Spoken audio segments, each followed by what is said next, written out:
Sick, feeling spastically infatuated with the in-between. The ups, the downs, the curves and the rounds. I bring it to your city or your hometown. I go back in time when the feeling was fine. When funkin' was legal and it wasn't a crime. Party people lined up and down the way. A bigger celebration than your birthday. Funkin' up the neighborhood. I felt the fool 'cause the funkin' was good. Funk you in the city, funk you up in the woods. Funkin' up the neighborhood. Funkin' up the neighborhood. I felt the fool 'cause the funkin' was good. Funk you in the city, funk you up in the woods. Funkin' up the neighborhood.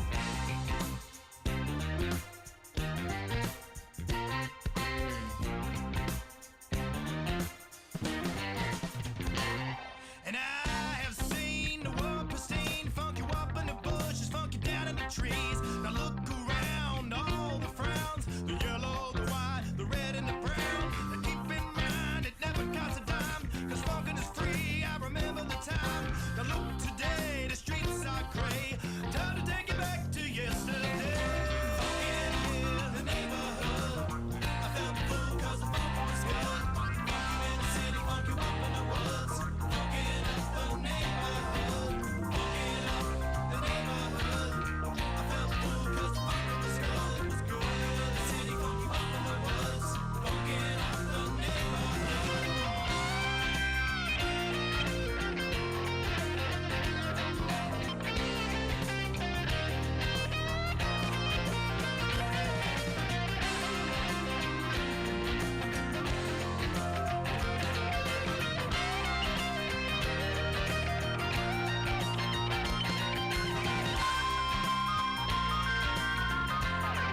Funkin' up the neighborhood.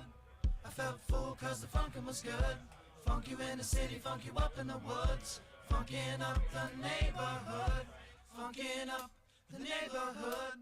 I felt full 'cause the funkin' was good. Funk you in the city, funk you up in the woods. Funkin' up the neighborhood. Funkin' up the neighborhood. I felt full 'cause the funkin' was good. Funk you in the city, funk you up in the woods. Funkin' up the neighborhood. Funkin' up the neighborhood. I felt full 'cause the funkin' was good. Funk you in the city, funk you up in the woods. Funkin' up the neighborhood. Da, da, da, da.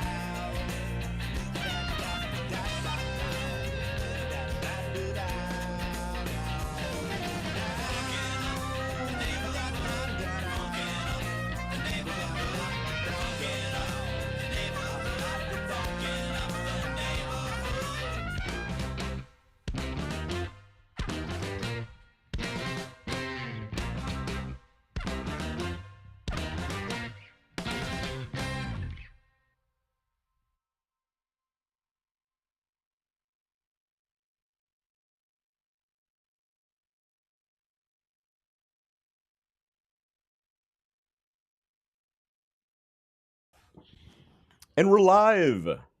And we are back. Gabe Chapman says hello. Alan Lowe says good evening. Good evening, guys. What up, Alan? Welcome to the 300th episode of the Underdog Journey. 300. 300 Now, weeks in a row, David. Tell the people That's a lot of how weeks. much we prepared.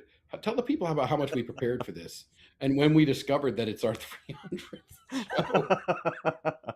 So the show in general, we spent about, I don't know, just barely the afternoon preparing. And we just, as we're setting up for the show right now, we discovered it's our 300th episode. I'm literally just typing out the description for the video to go up online. I'm like, oh wait, we're on number 300 today. And that's how it happened. That's how it happened. So this was another week where I called West up in the middle of the day. I was like, hey, dude, do you want to do the podcast tonight? I'm going to be on the road. doing other things tomorrow night. Do you mind? Yeah. Do you mind doing this tonight? Because actually, to be honest, there's a possibility we could have reached out to Hofbrau House, done some things, and maybe actually done the show live from there. But I'm not really a big fan of just calling somebody up at random. Hey, John. Actually, is his name John? I remember. Josh. It was Josh. Josh, I knew it was Jay. Josh, hey Josh, bud, I haven't talked to you in months. Hey, you mind if we come up and just podcast tomorrow from your? I didn't want to do that on the fly, Right. Yeah, so that's what happened. But yeah, while we were setting the show up, and I say we, while Wes was setting the show up, Well, he's like, "Oh, it's our 300th episode." yeah, no big deal. Yeah, just 300 weeks. That's a lot in a row. By the way, we haven't skipped a week yet. Yeah. That's a lot of weeks. Skipped a week yet. We should really start skipping some weeks. I don't know. I mean, my current wife would be grateful if we did skip some weeks, but yeah, you know, yeah, she'll deal with it. Mom tolerates it. She's fine with it. So, Wes, before we get too far into this, let's tell the ladies and gentlemen, boys and girls of all ages, at home, what you are drinking tonight, because you're drinking something special, something that everybody should know about, and every man should have one of these. I'm drinking from my infinity bottle. You notice it's pretty low. I haven't refilled it as much as I should have because I don't go to the booze store enough. Basically, that's what it is.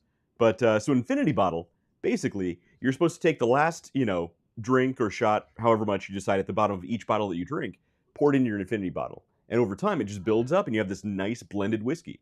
So I actually have two. I have my whiskey, which is, American whiskeys, bourbons. I also put Irish whiskey in here. You shouldn't, but I do. And then I have a Scotch infinity bottle as well. And, ooh, man, I love a Scotch. I took a sip from that the other day, and it was like just pure peat in my mouth. It felt like I just bit into a big ball of topsoil. It was delicious, by the way. But you and I every have man different needs an infinity bottle. opinions on that. What's that? Yeah, every man should have an infinity bottle. I said you and I have a very different opinion when it comes to that peaty Scotch See, stuff. that's the thing. I understand. I'm not like an IPA guy. I'm not one of those like, oh, I need an IPA because it tastes like old pennies in my mouth. I understand that the taste of peat in Scotch is not for everybody, so I totally get it.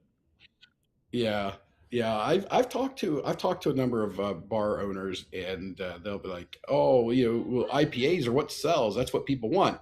Like, they'll drink one 20 ounce or whatever beer it is, the pint. They'll drink one of those over the course of 2 hours. Bring me and Klaus and a calendar in, and we're each going to drink 2.5, maybe 3 liters of beer in that same time frame. So tell me who you should be marketing towards. Right, if they want exactly. beer, let them drink beer. If they want to sip on something that tastes bad, then let them go drink donkey piss or something. I don't know. Well, so here's my theory about IPAs. My theory about IPAs is it's only ordered by people who don't actually like beer. It's not for beer. It's for people who want to look cool but don't actually like beer. Like, if like some douchey guy with a top knot, we were talking about top knots earlier, says, goes into a bar and wants to look cool in front of his buddies or some lady, he orders like the crappiest, hoppiest IPA that tastes like pennies and infected beer. Yeah. But he doesn't actually like it. So that's what's happening there. That's my theory. I would agree. Let's see here. Yeah, ding dongs popping up in the middle. I got ding dongs popping up in the middle of my podcast here. You know what ding dongs popping up in the middle of your podcast? Matt Welch says, "I'll give you a ball of topsoil to bite into." Yeah, I'm not sure. That sounds like a threat, Matt. And then Alan Lowe says, "Better peat than sweet." Or a good time. So, David, are we still planning on being in Wheeling to interview Matt Welch on the 16th of April? Possibly. I believe that is possible. I know your travel schedule is iffy, so we gotta coordinate. Well, I'm home. So first of all, that's a bonus for me. I've been home for a few days now. For the previous 2 weeks, I was home for a grand total of 14 hours. So I have beat that record by a couple Yeah. days now. I've been home since, I'm not exactly sure what day. It's Wednesday. So I've been home since Friday of last week. So Wow, that's a stretch for yeah, you. I You got must home be on Friday. I was home Saturday, Sunday, Monday, and Tuesday. That's 4 days in a row. That's a that must lot be of driving you hours. crazy. I'm not sure how you do that. No, no, I'm very happy to be here right now. It's been nice. It's been very nice. Been very nice. So yeah, uh, but yes, I believe that's the plan is to go there. The wife has some travel, so I'll be home in the first part of the week. And then I've got some business I'm trying to get confirmation for because if I'm gonna be that close, I've got some really, really good clients in Pittsburgh that I would like to stop by and see, and then just parlay into the podcast. So that's the Okay. plan right now. I'm just waiting on confirmation, and I should get that here soon. All right. So Matt says, Yins, come on over. We'll eat some good food and drink some good balls of topsoil. Yeah, So what the that hell is sounds going amazing. on? David, you don't understand how good a chef this guy is. It's incredible. So Matt Oh, Welch, for those who don't know, Matt Welch I is did. the Vagabond the Kitchen. owner and massive brain behind Vagabond Kitchen in Wheeling, West Virginia. So Man, look at that. I it's remember the name. you have a good memory, but I'm telling you, it's pretty incredible. You're gonna love it. Yeah. For some reason, I had to refresh the screen to get the comments. The comments are not coming up live. I don't know Weird. why. I don't know. I don't know why. So, well, you're having your infinity bottle, and I've got a Mhm. couple of bottles. They are not infinity over here, but I got a couple bottles, and we'll let the viewers out there pick which one to go with. Um, I've got a nice little bottle of Weller Special Reserve. Ooh, yeah, I always like good. Weller Special Reserve. Some people may look down on that, but I think it's a really good, smooth, easy drinking whiskey. It is not, however, as smooth Mhm. as I've got a decent amount of the Stag Junior here left. Now, before you guys rush to pick, for those of you guys who are not familiar with the Stag, Okay. this bottle is 125.6% or proof at Ooh, okay. 62.8% alcohol. So it may not look like a lot in there, but There's a lot in there. that's enough right there to usually to knock down a decent sized feller. So That'll make you feel good. those choices, those are yeah, that's good. That's gonna itch when it dries. That's definitely for sure. Uh, So that's so what you're that's what starting we're with. going with. There you go. You That's what can't we're go starting. wrong. Because I'm not getting the live messages. There's no use in waiting. There I you know go. the answer, Stag. So Matt shared a link, Facebook link. I think this might be his the Vagabond Kitchen page. So, It but might be porn too. I if mean, we anybody don't is know. in the area of Wheeling, West Virginia, I highly recommend it. It's good stuff. But you mentioned that some people speak poorly about the Weller Special Reserve, and I would argue that whoever does probably orders IPAs whenever they go to a hipster restaurant. It's a possibility. I would say. I mean, Weather Special Reserve. I mean, it's without all of the crazy inflationary impacts and influences on the bottles right now. That's fading away.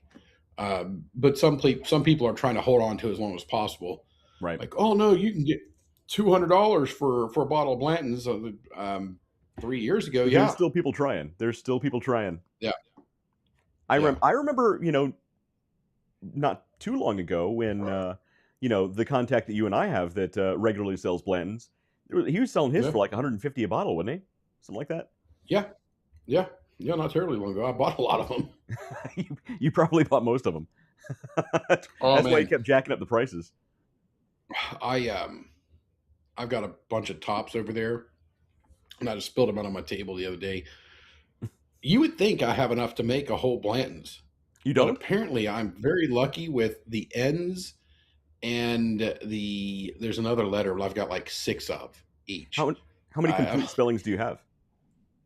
oh, none. I give them all away, so I don't have any. I don't have a full complete spelling. I probably got 15, 20 They're all toppers like over N's there, and O's. maybe a bit more actually. Oh yeah, I do have some O's. I do have There some you go. O's. But yeah, so if anybody needs a letter, let me know. If I've got it, Well, it's see, yours. the inns are easy to double up on because there's 2 inns in Blanton's. Now, each one of those Yeah, is well, different. it is. Each one is Yeah, they different. are different. So Yeah, you got to get the N and the N apostrophe. there you go. That's Any it right true there. Blanton's So, nerd would understand that. oh yes, I do have a. Yeah, I have a brand new bottle of Blanton sitting over there. So, David, today was our 300th episode.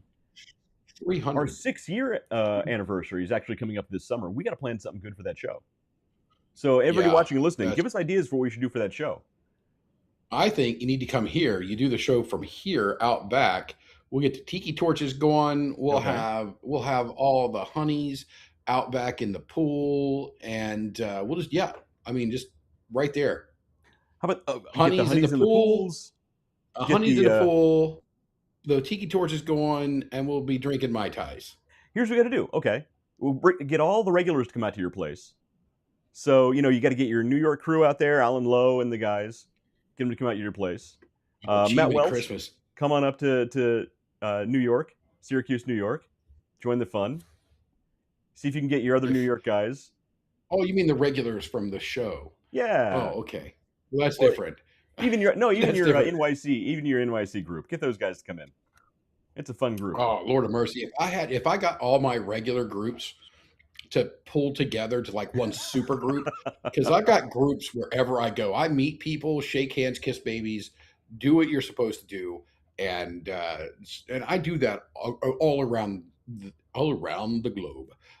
And if I try to put them on, I would have to rent space. Well, I would have to rent space. I got an idea. How about this? Get all your regulars come out. We'll do the 6-year show. John Calendar is coming up too, of course. Matt Welch already said let's do it. So we'll get everybody to come up. We'll go to Keith Edwards' esports arena that his team plays in. Yeah. Do the show from there. Get Keith Edwards fired from his job. It'll be great. It'll be a lot of fun. I don't think I'll approve that. For everybody watching and listening who don't know, Keith Edwards is one of David's buddies in New York, who's actually a professional esports coach. So I don't know that we can say professional. I mean, he's a he is. Yeah, I guess he's a professional. He is a professional. I guess he's a coach. professional. Yeah, now, he's a professional. But he coaches team, esports. But he's a professional coach. It's a thing. Yeah. Look, Alan says he's in. We're already getting a group. Yeah. So we're gonna find a date. We're gonna make it happen. We're gonna find a date for the 6-year thing. We're gonna make it happen. Yeah. Yeah. On or about. On or about. Hey, do we have any news tonight? Do we have any news for our 300? We got a little bit of news. We got some news. A little bit of news. Let's see what we got here. So I was able to scrape together a few news articles last minute. So for those who don't know, things are changing all over the world. The UK is actually making a lot of pushes to begin the process of vilifying dogs, of all things. So the BBC, the government sponsored television station, the BBC, actually put together an anti-dog commercial. Let's see what they have to say. Let's see what the BBC has to say about dogs. Oh yeah, let's keep this. Are we all becoming too dog friendly? From coffee shops, restaurants and retail, dogs, all afraid of them, say that the rise of these dog friendly spaces is a concern. One woman with the extreme fear of dogs told the BBC that she feels trapped and only goes out on special occasions due to the lack of dog-free zones. She's one of the many seeking support in online groups who offer advice on how to avoid them. But a coffee shop owner whose brand is underpinned by the dogs says that they're part of the family. What do you think? Has it all gone a bit too far? Too much. Look at that. Are we all becoming... So no, BBC it's not gone too far. More dogs. More dogs, less people. That's what I say. I say everybody buy more dogs. Every house needs at least, 2, 3, 4, 5 dogs. And that's I'm with you, David. All right, so Jenny Carlson. Yep. Jenny Carlson says, watching live from I-29 in Nowhere, South Dakota. Okay, I've never heard of Nowhere, South Dakota. Surround that sound actually might be the name. That might be the name. That may be the name. Surround sound from the Sierra truck. All to say, congrats on your 300th episode. Thanks, Jenny. Appreciate it. Yeah, thanks. South Dakota. The hell are you doing in South Dakota? We gotta find out where Nowhere, South Dakota is. Sounds like my kind of place. I think everywhere in South Dakota is nowhere Nowhere, South Dakota. Maybe. I gotta go there. I gotta go there in a couple months. I'm gonna use that joke. Actually, I might push that off till next year. But when I go, I'm gonna use that. I'm gonna There use you that go. joke. I need to keep that. I need to keep that in my pocket. That's hilarious. So it'll be fun. Well, Jenny, It's thanks two for different joining groups. us. I got yeah, Enjoy your time in South Dakota. Sounds fun. yeah, South Dakota. Oof. And apparently, we just talked David into buying another dog. So David is gonna buy another dog. Yeah, Let's do I it. am not going to do that. While I love dogs, I've got two of them here. When my son moves out later this year, he'll be taking one of them with him. And then my old grumpy dog is going blind, Aw. and that's enough for me to deal with. And when the Lord sees fit to take her and let her guard the pearly gates or play fetch with the angels or whatever it is, that's 'cause what's that gonna dog will happen. play fetch. That dog will play fetch until it drops, and it'll just keep playing afterwards too. I will not be getting another.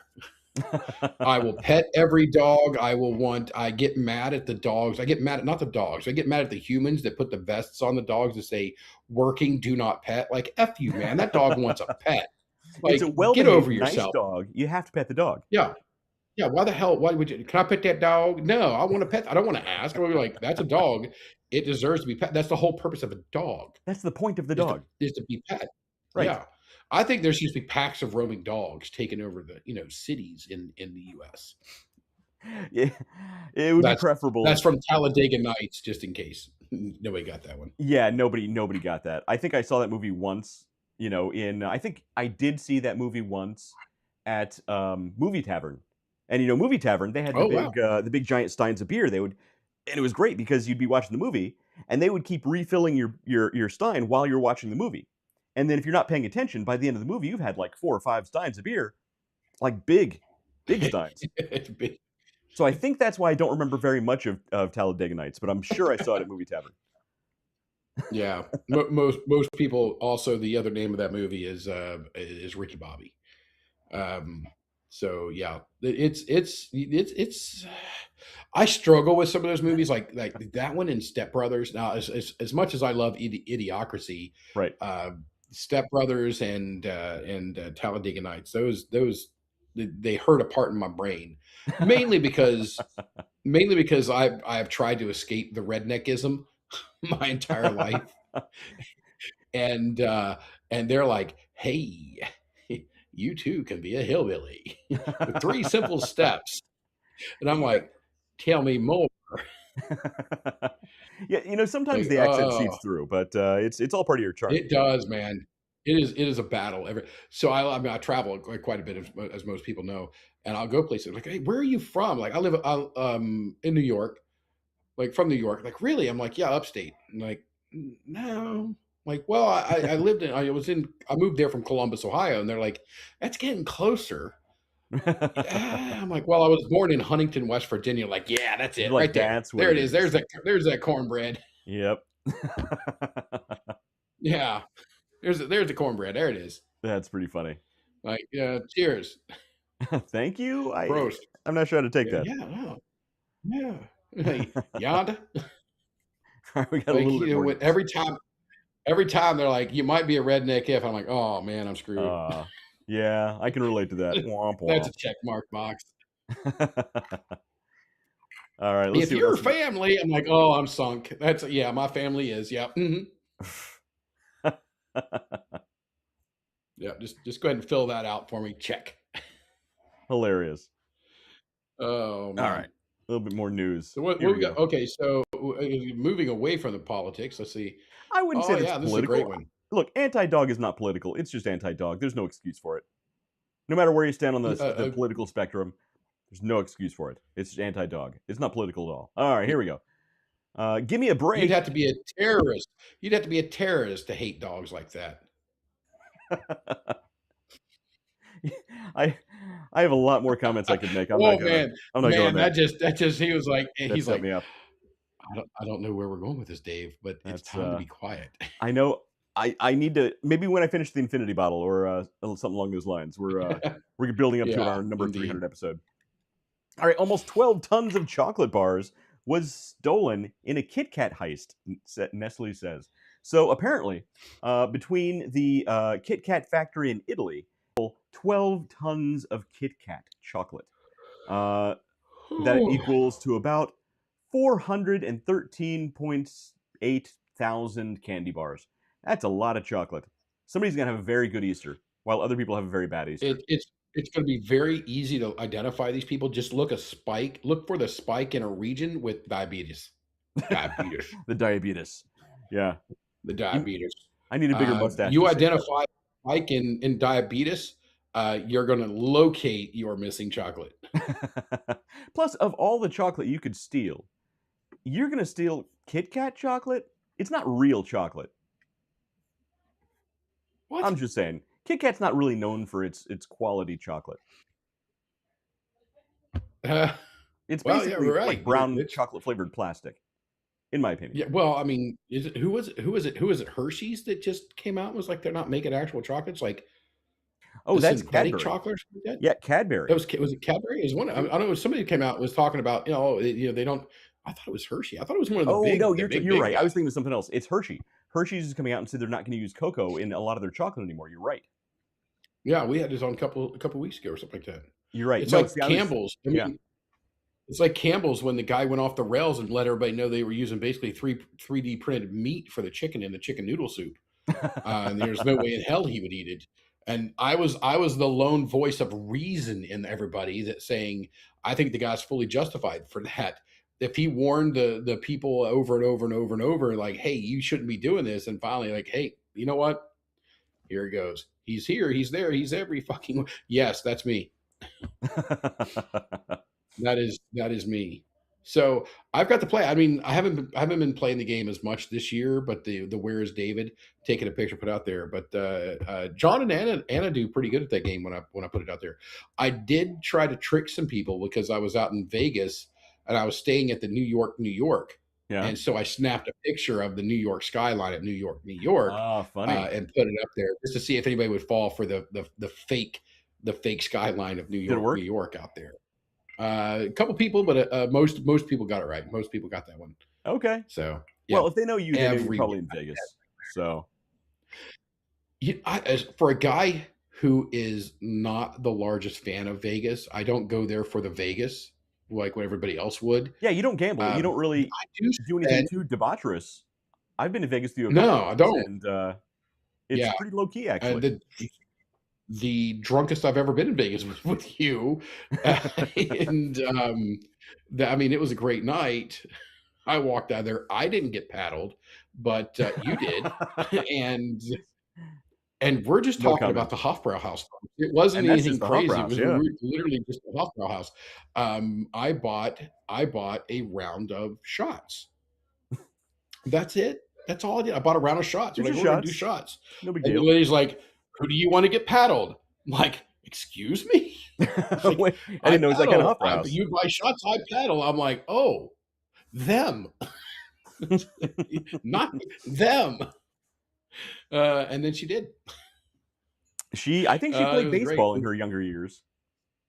Yes. And by younger years, I mean earlier that afternoon because she was warmed up.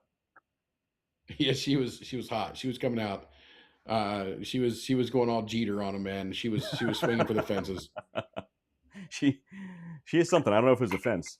All right, so that's a lot of chocolate. It is a lot of chocolate, and I mean, most trucks now have GPS on them. How are you going to steal 12 tons of chocolate and nobody notices? It's an like inside job. Look for the guy. Look for the guy with the chocolate mustache. Right, he's just covered in like just melted chocolate. He's like jittering. I just hear Shaggy playing in the background. It wasn't me. Yeah. Your chocolate mustache. It'd be so much better if this was French. Moustache. This does sound like something the French would do. It does, actually. It does. It does. All right. It does, absolutely. Moving on. Here we go. Here's something that probably shouldn't have happened on April Fool's Day. Artemis 2 launch live. Artemis 2 rocket lifts off to the moon. So, for the first time in more than 50 years, NASA launches a rocket to the moon, and it happens to be on April Fool's Day. I might have chosen a different day, but what do I know? I know launch windows and whatnot. Let's not talk science on that, but I'm just saying. Yeah, we don't go full nerd out, but I mean, it's kind of cool. There's a lot of people tuned in, a lot of people watched. We're my company that I work for. We're launching a new product as well, and somebody was like, "Hey, we should be able to deliver starting April 1." And I was like, I said, whatever you do, do not make the launch day April 1st. I said April 15th. April 15th is the launch day. Tax day. This gives them something to look forward to on a relatively crappy day.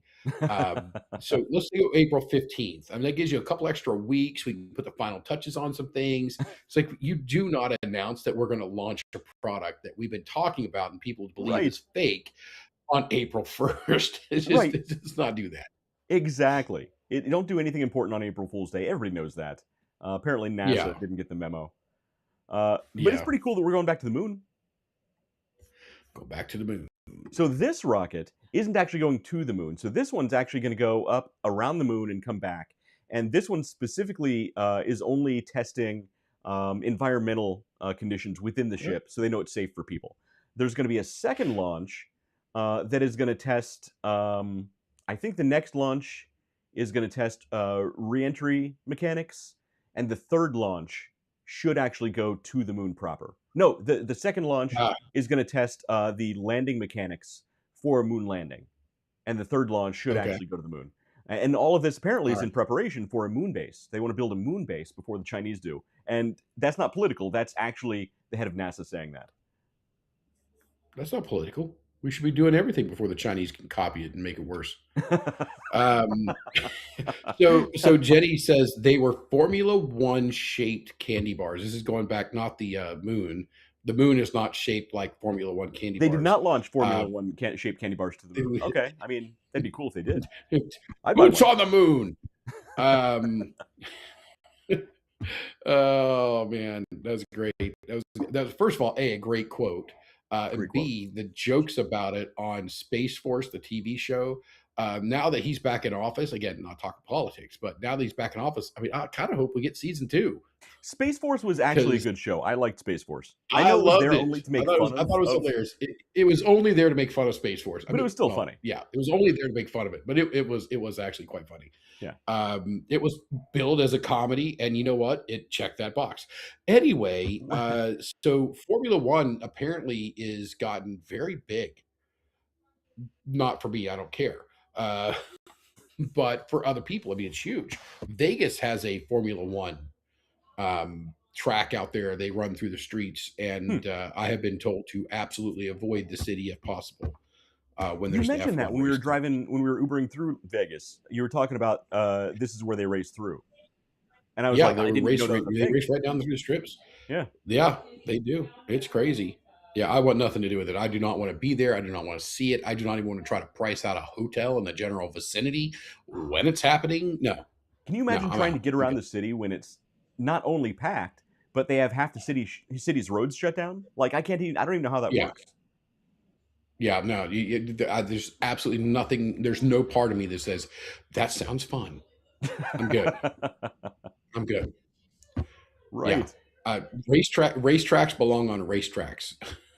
If you want to build a racetrack and then build a city around it, knock yourself out. But for the love of Pete, I mean, do the people in Las Vegas get a discount because of the money that the roads are generating from being part of a racetrack? I don't think so. I blame the Europeans. I blame the Europeans.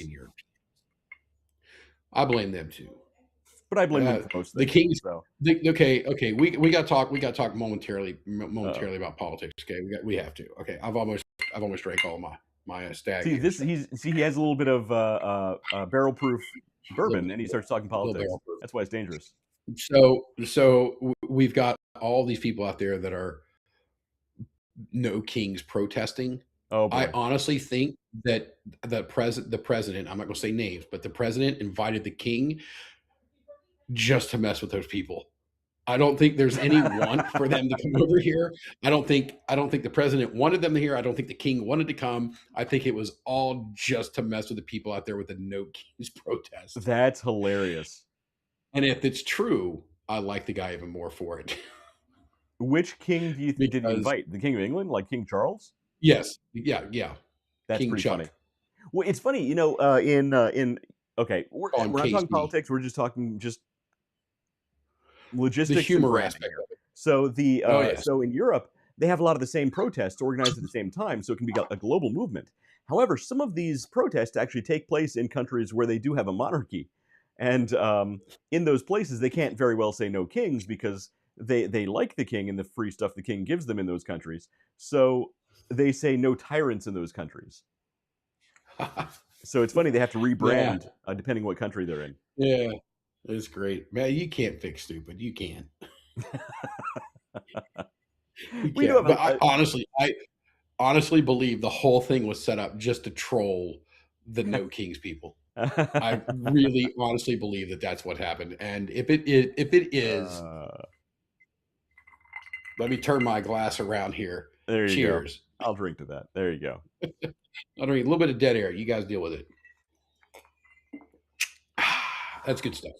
I mean, I have a lot of damn it. commentary. I'm not sure how deep into politics we want to go, but I have a lot of commentary. No, that was it. That was it. I wanted to joke about the the king coming here during, and they announced it during No Kings Week. Oh, it was freaking hilarious. I honestly, and that's what made me go, "Hey, they did that on purpose." That would have been awesome. So, last piece of news. Oops. NASA once lost a $250 million spacecraft because engineers forgot to convert to metric. It's a news story, but it's talking about an old thing that kind of happened. What math are you using there? Because the bold print clearly says $125 million. What did I say? 250 million. Oh, I was apparently I doubled it in my head. That's What are you doing? You did they lose that and fund freaking 3 learning centers in Minnesota or something? I think you mean Leering centers, David. I was trying to convert to metric in my head and it didn't work. Metric. How do you convert dollars? What's $125 million in metric? That's good stuff right there. It's called the result of public education, is what that is. Yes, and art school. In art school, yes. So I actually remember when this so tell me more, because didn't we make this similar mistake with the Hubble? Didn't they make a very similar mistake with the Hubble and there was something the similar sizing where of they had the to fit it sizing with of a the new lens? Yeah. Yeah, where they had something with the sizing of the lens because the conversion was off. Then there was a landing. Then there was a landing issue on Mars, I think it was. Mm-hmm. They sent I'll say a vessel, a probe, a probe to Uranus. No, a probe to. Man, it's always about Uranus when it comes on this show, isn't it? That's how we roll, David. No, a probe. I think it was to Mars, and somebody had programmed it. One group had programmed it in metric, another person had programmed it in American or standard, and the thing crashed because, well, they don't match up. Right, the math is a little off, or as the Europeans would say, the maths are a little off because apparently the maths are a little off. Well, it is because you're talking about mathematics. So it's short for mathematics. Well, again, this is why I blame the Europeans for all of this. They have a reason. Their maths are different versus our math. Yeah. What gets me is we're a yard is what was the length around one of the king's waists. It was something like that. For the love of Pete, we're using your old king's waist as a measurement. How the hell are you on metric and we are not? Right, and that's also where we got the foot. That was the length of his foot. Yeah, das foot. Yeah. Don't ask where we got the inch from. Yeah. Hashtag. That's what she said. So look, in a perfect world, the U.S. would eventually convert to metric or find something more effective, not necessarily efficient, but effective to use than either one of those. But look, we like what we like, and we're allowed to blame the Europeans because we're going back to the moon. Yeah. I mean, suck it. Look, I watched Team America World Police not too long ago. I'm feeling extra patriotic. No. I wasn't thinking that. I was thinking America, F yeah. Nerd. That's a great. That might be one of the best theme songs. If here's what I think. I It think if really they ever made is. a sequel to Idiocracy, they should in that movie change the national anthem to that theme song. Okay, yeah. I mean, I'd be in. I might vote for that. that. I would like to see a prequel, but not a prequel. I would like to see. I would like to see the. So who is it? Camacho, President Camacho. Yeah, Is that his name? I would it's like like to see President the. something I would Mountain like to see Dew the Camacho. Yeah. campaign. Yeah, I'd like to see the campaign, the presidency, and just kind of give us the 4 years or 8 years or 32 years. Who knows with that thing that President Mountain Dew Doritos Camacho had. I would like to see that one. Right. Like, really drive home. Really drive home what stupidity leads to, what the Right. lack of common sense leads to. Exactly. I mean, I think we're kind of quasi living in the prequel to Idiocracy, but honestly, I genuinely Hashtag think this is the prequel. it should be mandatory viewing for everyone to watch Idiocracy before you're allowed to vote. Period. Yep. For Every year anything. before you're allowed to vote. Whether you it's bring voting in- for president or dog catcher, you have to watch that movie. They should make Yeah, you but sit dog down catcher, and we for an won't- hour and a half watch this movie. we just went over this. We're still Dog right though. catcher. I mean, I wouldn't mind being dog catcher just so I can pet the dog and then let him go again. Gonna pet that Well- dog. So Oh, yeah. I see that in Hell your yeah, future, you David. I put think that you're going to dog. run for politics one day. Yeah, one of these days, and they're gonna be like, my opponent's gonna be like, look at this shit. And I'm like, yeah. Can I See- pet that dog? Well, see, that'll be your rebuttal. Is your opponent's gonna be like, seriously, look at this shit, Yeah. and you'll be like, You guys are thinking about this guy? and you'll be like, seriously, look at this shit. Yeah, look at this.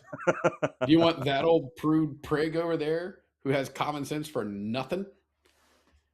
Well, David, if Or you you do have a want run, this awesome you should badass come over out here? dressed as President Camacho. And do Camacho, the thing hell with yeah. Oh, the pyrotechnics absolutely. and the Yeah. Star Spangled Yeah. vest. Yep. Done. All of that, check mark, done. I It's think you'd good. get more votes than you think you would if you did that. Oh, I'd crush. I'd have my opponent. I'd have my opponent endorsing me by the end of it. It's only a matter of time, David. It's only a matter of time. So that's how it goes. All right. I think I am. Yeah, later this year I'll be through my period here in New York, and I believe I can start looking at election cycles and doing stuff. Because as much You as actually I laugh wanted to and run joke for and politics say- on some level, right? yeah, I want to get into somewhere because men who have no desire or will to be in politics are destined to be ruled by evil men, and that's what we are ruled by right now. So I would like to not do that. So take me. I'm the lesser of two evils. That's my platform. I'm the lesser of two evils.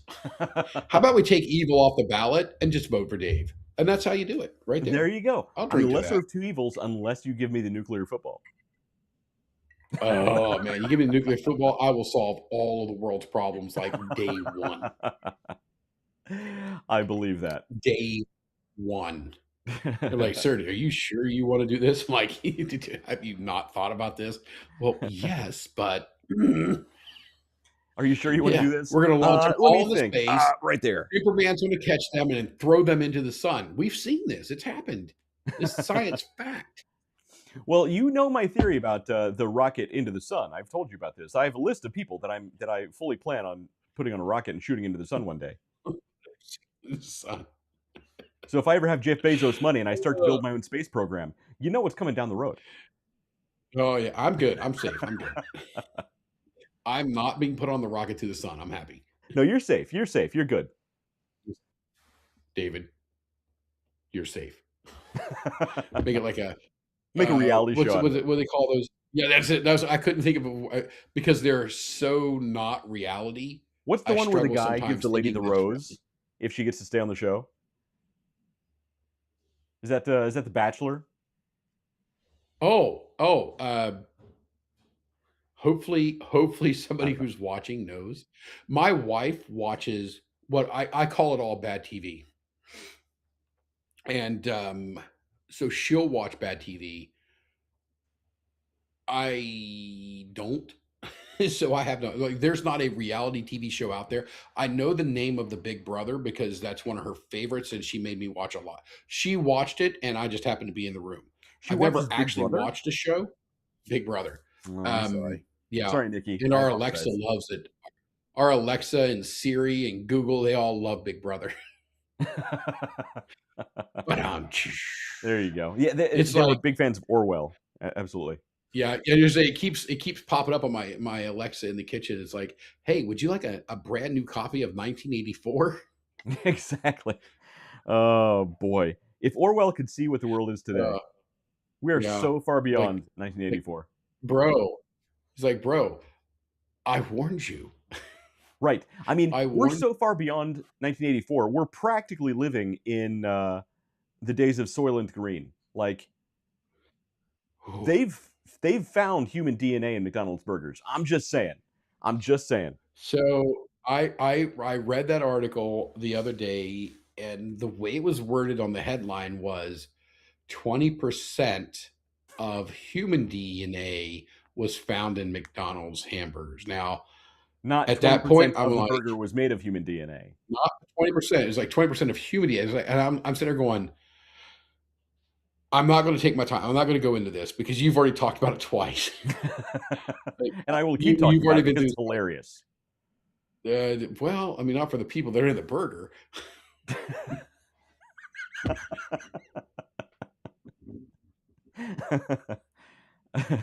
I mean, But yeah, a little now funny. it kind of is when you think about McDonald's slogan is 100 million people served. 100 million people. I mean, right? Oh Think about it. man, yeah, they're being honest. We just did They not told interpret us. it You can't say correctly. they didn't They tell you. told us.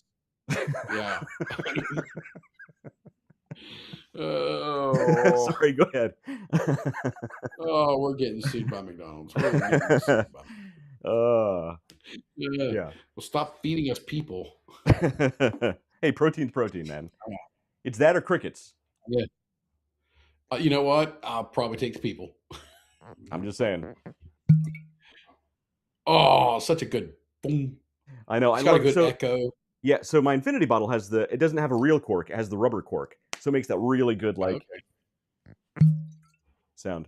Oh, it's so good. It sounds like you're a pirate over there with a cork. Exactly. You should have pulled it with your teeth. Unfortunately, now I need to restart my infinity bottle. I'm out. Mm. Yeah, I've got two over there. Well, not one's an infinity bottle. One's the nice decanter. Um, the infinity bottles is low. We hit it one night. We were all here and we're like, you know what? Let's get the infinity bottle out. And it was 99% full. Mm-hmm. And my infinity bottle, with no bragging whatsoever, it had some pretty top tier crap in it. I Years mean, it wood. was Years wood. good whiskey. It was good whiskey and all blended together, and it had been in there for a few years. I mean, Nice. it was so freaking good. Mm-hmm. And then the other one, the nice one that sits up on the top there, is for Blackened's barrel proof, which comes in at around like 129.3% Yeah. or proof, and that will have you talking cursive really quick. Like one of the first times I met Alan, who's watching tonight. One of the first times I met Alan, that was my normal drink. I would bring down to New York. I would have a bottle of barrel proof sit there, Mm-hmm. and I get people they'd pour the Johnny Walker, they'd pour one of the other ones, and they'd reach for that, and I'd say, hey, be careful. Be careful because that one you're going to drink. and you're like, oh, that's really good because it's got a lot of flavor. It's good. It goes down very quick. Then in about 20 minutes, you're gonna be crying because this is your fourth drink, and you were at 40 proof, 40 proof, 40 proof, and then you hit it with 65, damn near 65 proof. Right. So, or I'm sorry, 65%. Yeah, And yeah, percent. Yeah. yeah, It's you're gonna be talking cursive real quick. it'll catch you So before you know it. be careful. It does. It does. It can absolutely got me. I mean, it got me. I got hit on Monday or Sunday. Um, Sunday. So I was cooking dinner, and the wife had made me some whiskey sours, and we were Love a whiskey using sour. Maker's Mark.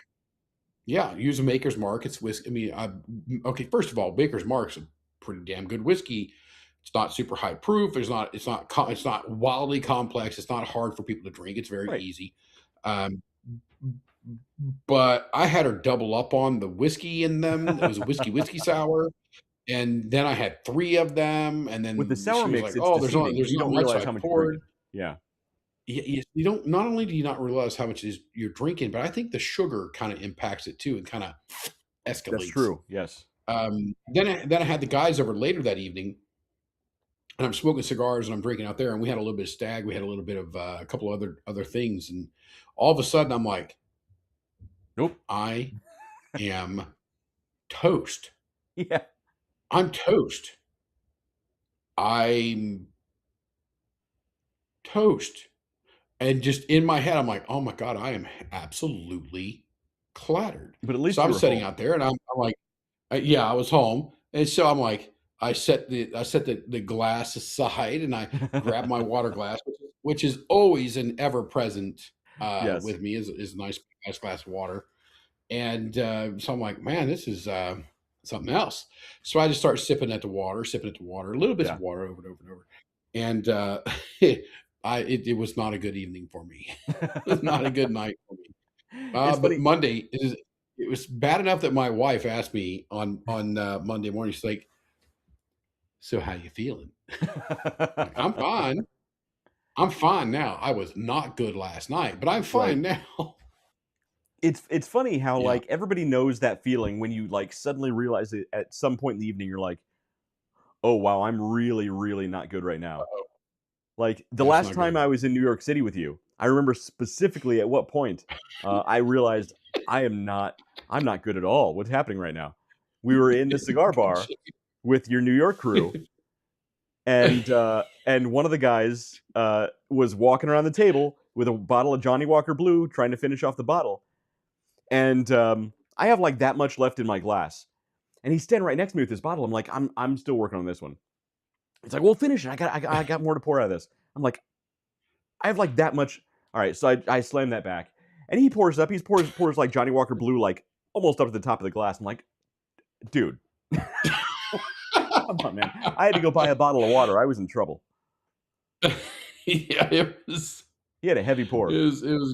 Yeah, it was. I mean, you talked to me about a heavy pour. Yeah, it was. That was a good night. That was a good It was night. a That good was night. fun. So I'll be back down in New York City. I'll get to see Alan on next Tuesday. Yeah, next Tuesday. This coming Tuesday. Yeah, Nice. Well, tell him I a said week hi. from He's a good guy. yesterday. Yeah, I'll get to see him down there because I do my work, and then I'm like, hey, Alan, I'm here.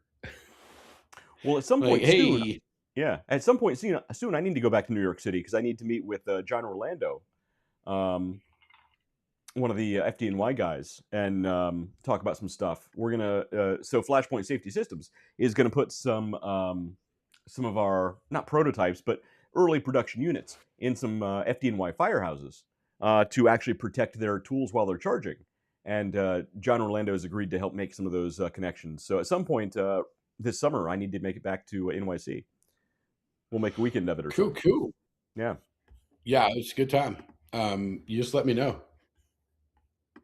Let me know. I'm all for getting get. I love New York City. I don't want to live there. Alan lives there, and he loves it. Absolutely loves it. I am not necessarily one to live there, but I love going. And if I'm there for a week, I love it. If I'm there for 2 weeks, I'm going to love it. But I am always happy when I see it in the rearview mirror as well. So, I mean, I take wouldn't that mind as you spending more time visiting there. I still say I want to try New York pizza in New York. Even if it's shitty, I need New York pizza in New York. I need to. I haven't done it yet. I have to do it. And at some Oh point, yeah, I yeah, do New need York to get pizza is you on very the good. subway. It's just got to happen. No, no. So they got me on the subway a year ago next Tuesday. A year ago next Tuesday, they got me on the subway. It's And you not refuse to happening go again. back. I'm not going back. It has not improved. The excuse me, Hmm? the quality of The quality folk of the in this clientele. city have not improved. Yes. So yeah, I'm out. I would say I'll if you go on the subway, Uber. just don't stand next to the tracks when trains are coming in. That's my only advice. Apparently, that's a problem right now. Yeah. Clumsy. I call it Yeah. clumsy people. Maybe people just being a little too clumsy while they're standing next to the tracks. Yeah. Yeah. They probably don't like dogs either.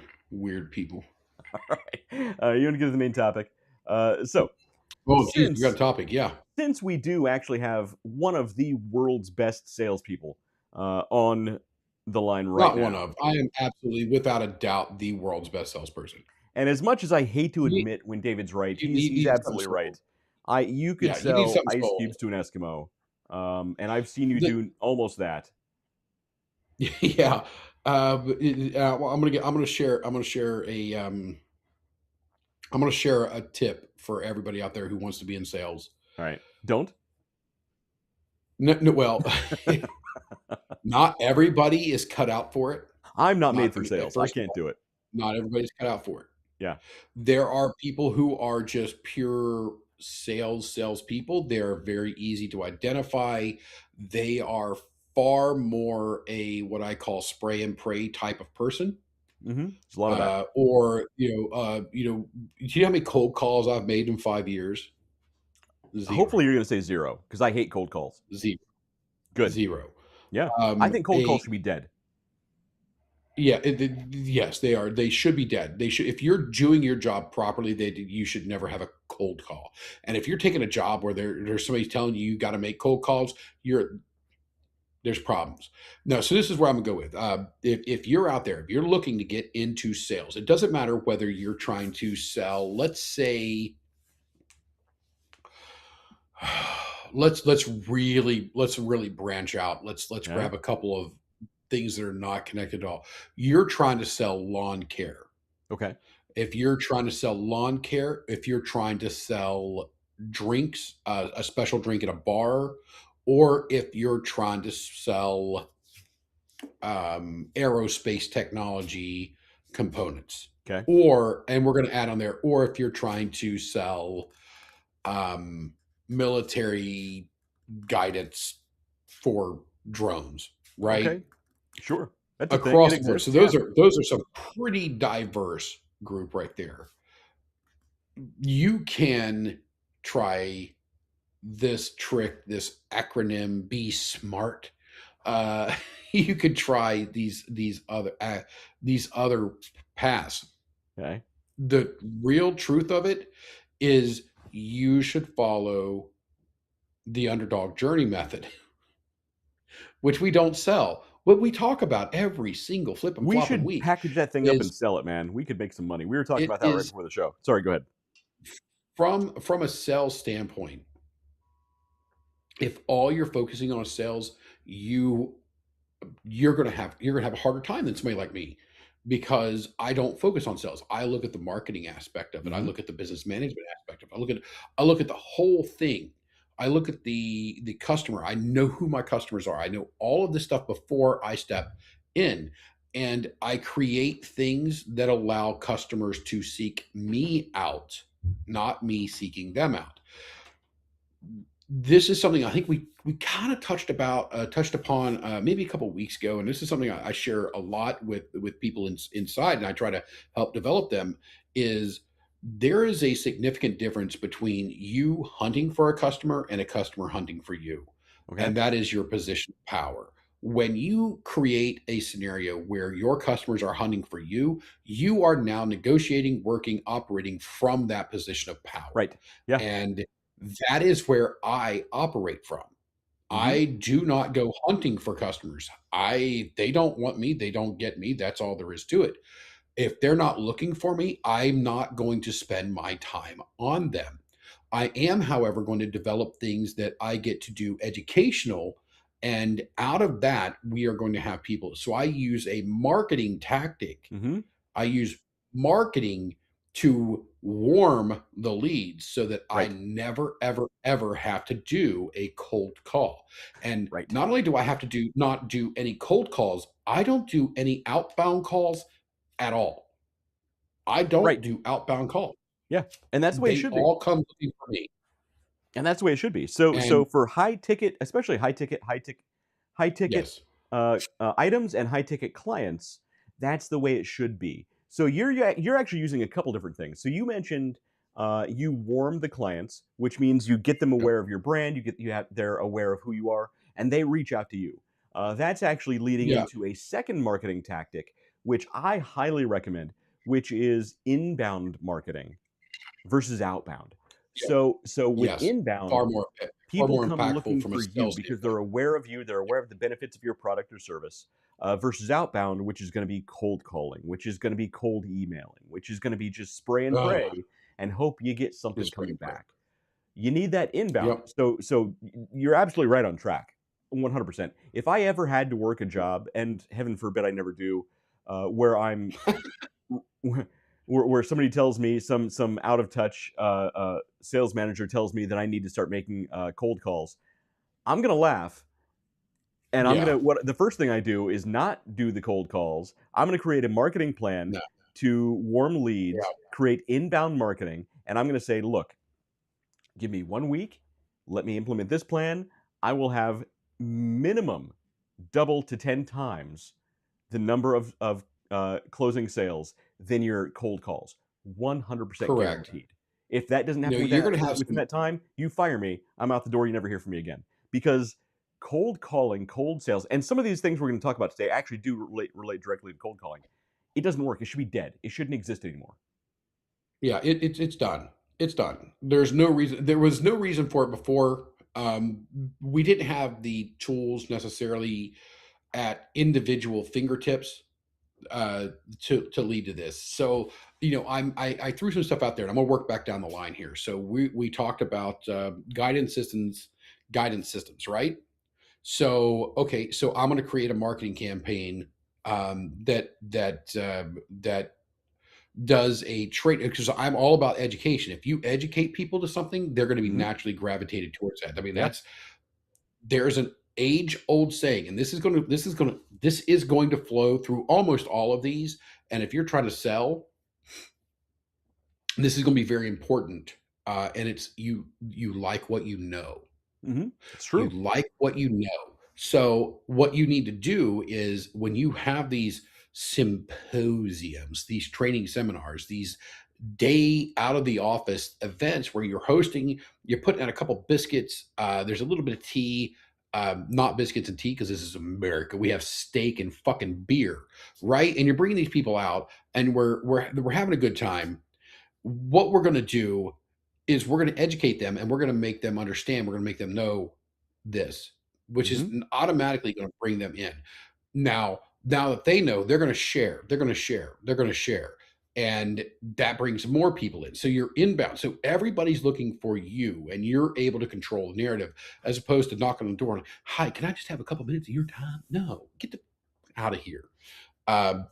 Waste. So you can do from the training symposium aspect of it. You can do the aerospace. You can do the guidance.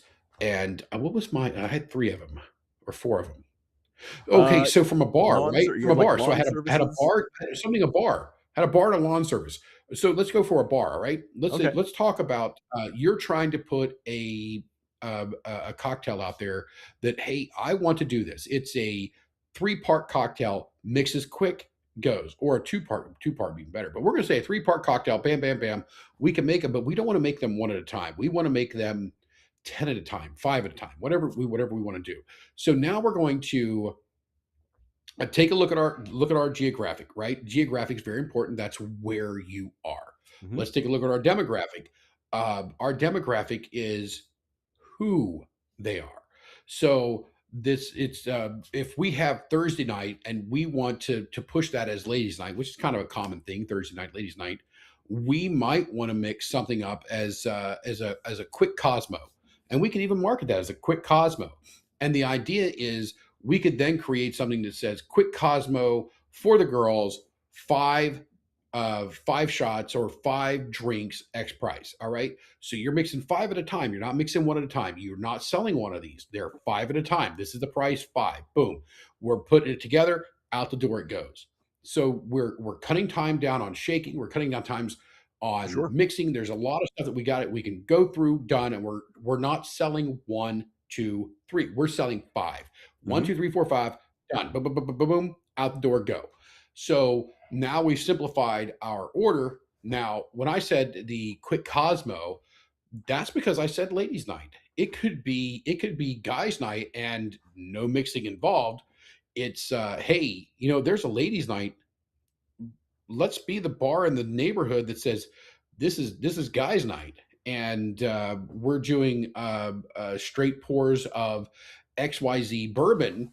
You maybe take a discount off of a single pour, but you're going to make it up in volume and you're going to go through. Mhm. So you can drop again, the rule of 4 or 5. You're just pouring 5, boom, boom, boom, boom, boom, done. And it's going out. And again, you don't sell it as one. You sell it one, you get the full price. You're selling it 5, out the door it goes. And just keep simplifying. Then let's go to lawn care. Lawn care is very, very interesting because you have multiple tiers of it. There's actual customers. There are, if you came to my house, okay, first of all, I hate lawn care. I don't mind mowing grass, but the amount of mulch and flower beds and absolute bullshit that we have here is ridiculous. I've got fancy rocks out there that are, huge and make a retaining wall that goes over to this area there. And I've got seashells that take a water path down across my I mean, you stone do walkway. you Freaking do actually live in a ridiculous. pretty fancy neighborhood. Not many Yeah. neighborhoods come standard with monocle cellars in the No, houses themselves. but But yeah, for the people that are coming here are a certain way, and if they and when I get the general flyer from Scotch True Green or True oh yeah, Lawn or whatever the I hell it get is, those too. Scotch Lawn or True Green, I just throw them. They're right in the trash Oh yeah, because every they're not time. marketing to me. They're just mass marketing to everything. It's a spray Hmm. and pray, so it goes right in the trash. But if somebody comes by and actually understands what this neighborhood is, where I live, and what they can actually do for me Oh to yeah. keep my mind off of fucking misery, then I'm all for it. But you could target, let's say you want to target high-end neighborhoods. I would say I don't necessarily live in a high-end neighborhood, but I live in decent, but there's higher than me. You can target those. And then you could target this style neighborhood. But let's drop even further. Let's drop down further. Okay. Can you target neighborhoods that are, say, inner city, old suburbs, which means Hmm. today they would be inner city, but back in the day they were the suburbs. And what Right. do you have in that area? You have a lot of aged people who bought their houses 40, 50 Oh years yeah. ago that are, Very nice on houses, their very last. nice properties. They're Not Yeah, great very neighborhoods. nice, but there's yeah, yeah. And what I'm you've got thinking is the like ability Clintonville here in to Columbus. yeah, exactly. I'm thinking Clintonville, North Broadway, things like that in Hmm. Columbus, where you could actually, instead of trying to market to the individual companies or the individual clients, you can now market to the city. So you can go to the city Sure. and say, "Hey, I've got this services I can provide you for these areas because most places do have requirements for grass keeping and things like those of those lines. and you could, meet that minimum requirement for Sure. XY price. So you could market yourself all the way through that. So again, I'm not looking to pick up one sale, and I'm not trying to Oh get yeah. one person to talk to me. I'm going to get a whole group. I'm going to talk to a whole slew of people in one conversation, and then I'm going to have them coming and looking for me. Well, I'll go one step Never further. am I begging for work. I'll go one step further. An area that nobody hits yet. This is if anybody has a landscaping company or a company that needs to hit multiple houses in a middle to upper echelon level, I would say yes. I said echelon because I'm a prick. I would say Sure. here's an area that nobody hits that is gold. This is a gold mine. Don't necessarily go for the township or the city. You find HOAs. HOA. Market to the HOA. Reach out to the people on the board of the HOA. Treat them like Those are the first people that, when I have the nuclear football, treat nuclear them football. Okay. right. They're pricks. I specifically will never live in an HOA neighborhood. My neighborhood has an HOA, but it's voluntary, so it doesn't really count. But you reach out to the HOA board, especially the president. You kiss their ass like there's no tomorrow, and you have every house in that neighborhood, whether the people want it or not. Yep. There's a lot of HOAs where houses in that neighborhood may or may not have solar panels and may or may not have battery backups in their garages. I'm just saying it's a thing. David, we do actually have some content to review. You want to hop to that? Yes. So the last couple weeks, we have been reviewing online or otherwise sales tactics, Sales advice, marketing advice, and general business advice. advice. Some is good, some is And terrible. I'm going to tell you right now, this is a terrible way to put this, but I don't know of another way to. I don't know of an. I don't honestly. I don't know of another way to say it. All right.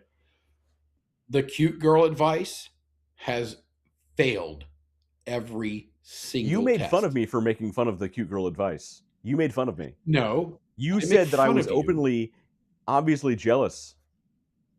Yeah, well, yeah. I'm well, not saying you're wrong about that. I'm just saying Well, I was still right. That's just good entertainment. That's just good entertainment. It Me was making still fun right, of you though. for being jealous of. But you are Because so the cute far. girls in sales, I'm- in high ticket sales, are never told no their entire lives. So of course they're going to Oh. give bad advice. They have without a doubt been the absolute worst. The absolute worst. They are people who have done like the Peterson education or something along those lines and believed it. I mean, and I've been through Peterson. I've been through Carnegie. I've been through multiple of what's the Six Sigma? Absolute trash. Absolute trash. You're telling me you're not a black belt, David? In all of them, there's a little piece here that I like to pick up. Right. A little piece here. There's keywords. There's keywords that ring. But when you actually try to implement them, you're like, I mean, So it was in Carnegie. Which was so far, I'll tell you right now, so far in all of the things I've been through, which is miserable. Right now, I'm in something called Accelerator. Yeah, it's terrible too. But of all of them, the Dale Carnegie classes that I took were leaps and bounds the best. And there was a part in the Carnegie thing that we were supposed to talk about and kind of create a paper and a thing about a day that impacted us the most. And we had people or something that impacted us the most. We had people who, one young lady, she was not supposed to go to Cedar Point, which for those of you guys who are not in Central Ohio or Ohio in general, it is the roller coaster capital of the world. And it's up north. It's right on Lake Erie.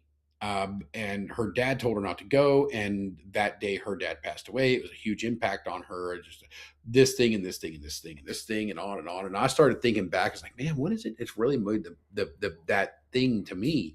And I was thinking, well, my house burnt down when I was, at 13 or 14, 13 or 12 to 13, somewhere in there. And there was this, and there was that, and there was this, and I got to thinking, I was like, there was no one day, and this was my speech. This is what I talked about. I was like, there's no one day.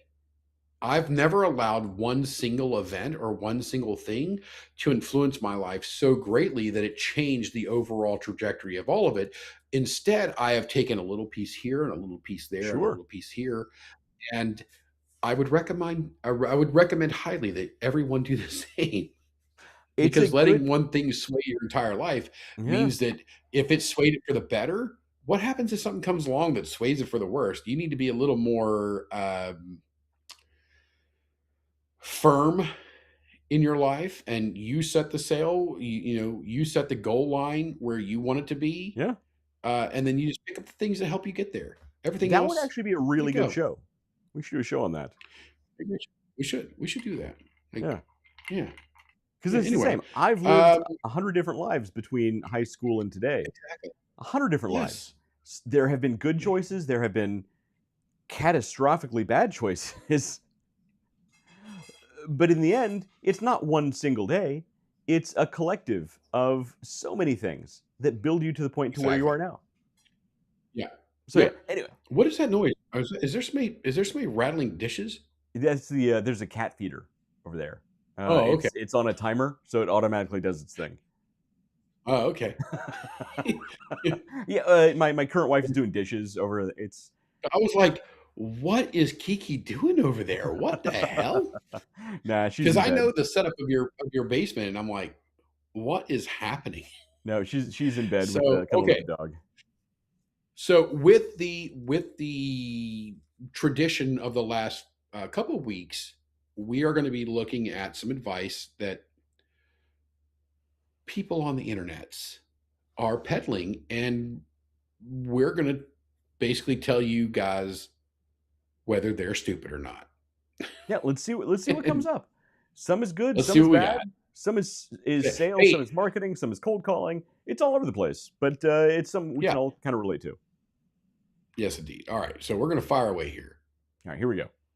First piece. The Here we one go. other thing that I've found that is the most powerful sales closer is to pitch the assessment. And to pitch the assessment is, I don't know if I can help you, but if we answer these 40 questions and we go through this assessment, then we'll figure out whether we The can help guy you or he's not. talking to is laughing. The guy he's talking. Okay, so that should tell you a lot right there. The guy he's talking to. I don't know if I can help you or not, but answer these 40 fucking questions. Yeah, because people are really going to stay on the line that long to answer these questions after they've already said no. Yeah. So there. I think it was the Peterson. I keep saying Peterson. It may have been something else. It may have been a different name, but it was nonstop questions. You get more questions. You get ask more questions. You ask more questions. The whole thing. And I'm a person who's like, you know what? I don't want to fail at anything, so I'm going to tell you what you think you freaking need to know. But I'm not an idiot, Right. so yeah, we'll just ask more questions. So everything is like, oh, you learned this lesson. Let's see what's next. Whichever one led to the most question was the answer. And here's the bottom line: if somebody comes into my world, it doesn't matter what I'm doing.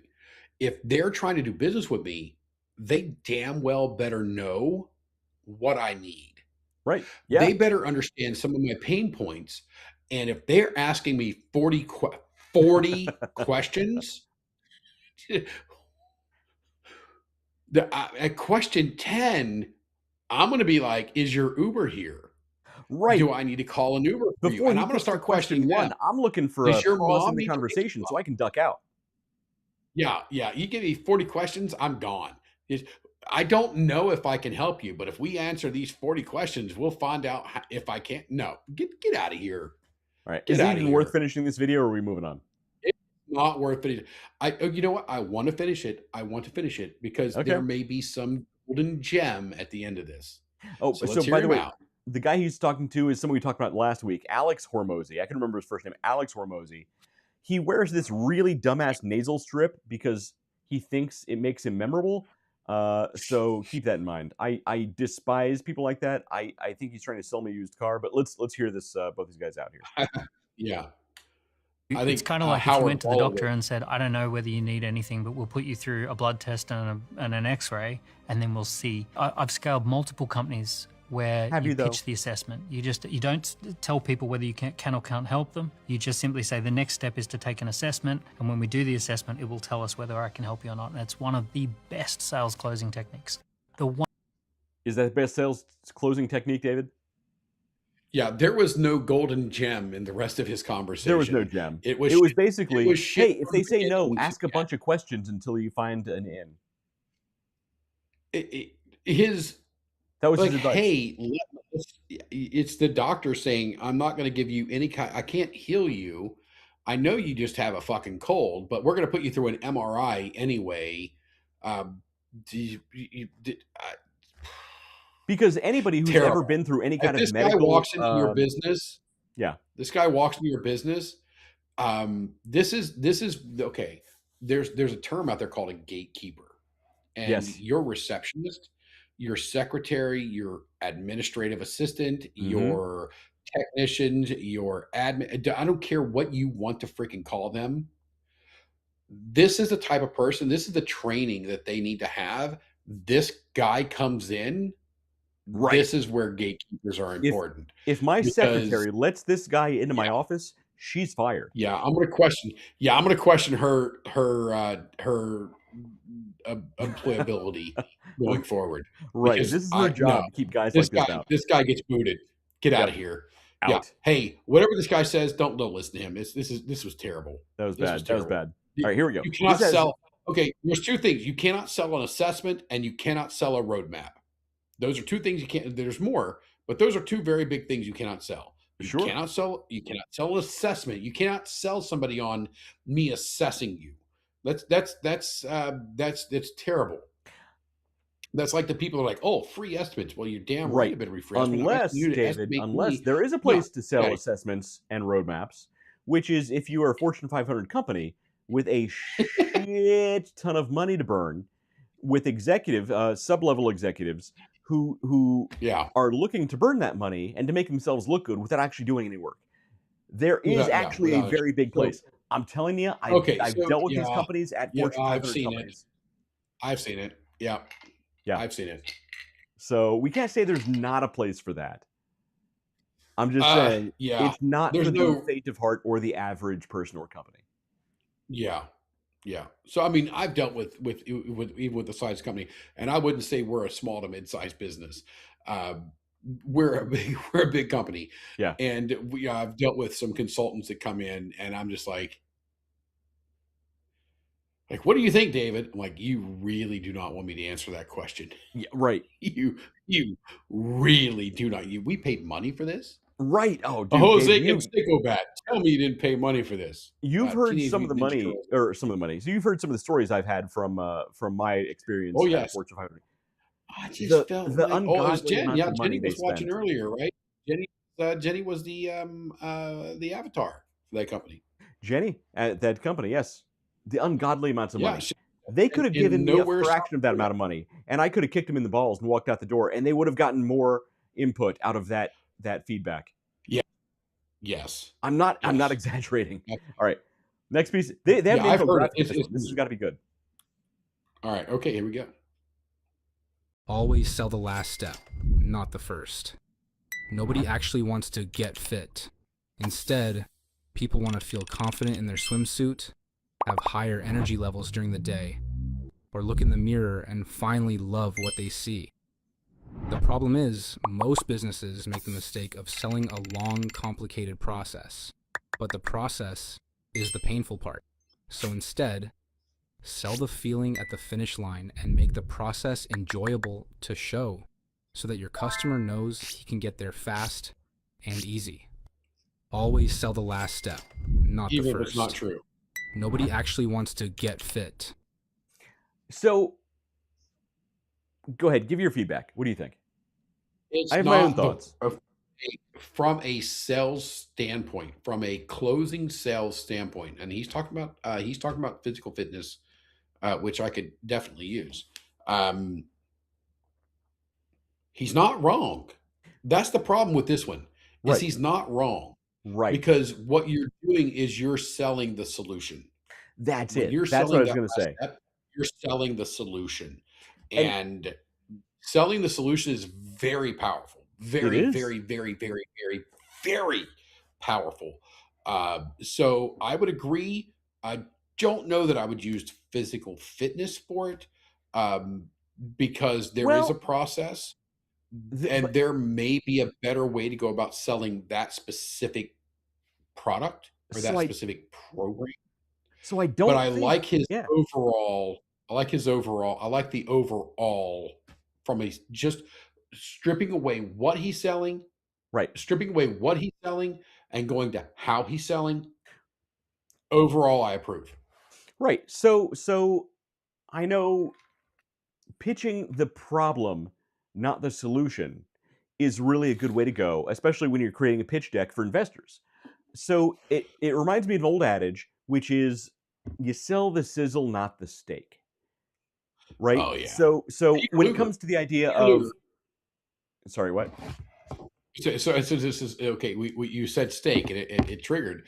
I got There is hungry. a rule at Peter Luger, which is one of the top steakhouses in the world. Sure. Um, if it's not sizzling, it doesn't go out the door.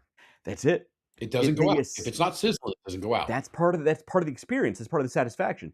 But in this case, you can sort of relate it. It's not necessarily apples for apples, but in this case, he mentioned you don't sell getting fit, you sell being fit. So Yeah, yeah. you don't So sell is you don't selling the sell sizzle. That I get it. I got you your. don't I got sell your. I got it. the hours I and get the hours and connection. days of doing sit-ups. You sell the abs. Because people don't want to think about the process to get there. They want to think about the final solution. So for instance, I love my. flashpoint safety systems. People don't necessarily want to think about the nuts and the bolts of how and why it works. They want to think about at 3 a.m. if there's a fire, can this system give you, a few minutes extra notice to get your family out of the house before there's a catastrophic problem? I kind of agree with this one. Yeah, yeah. I like this one. Again, it's a different way. I would not have used the. There are a lot of other things I think he would have done better with, Sure, I agree. from a what the product is he's selling. It still works. It still works. It's you don't advertise the fat people at the beginning on step one, right?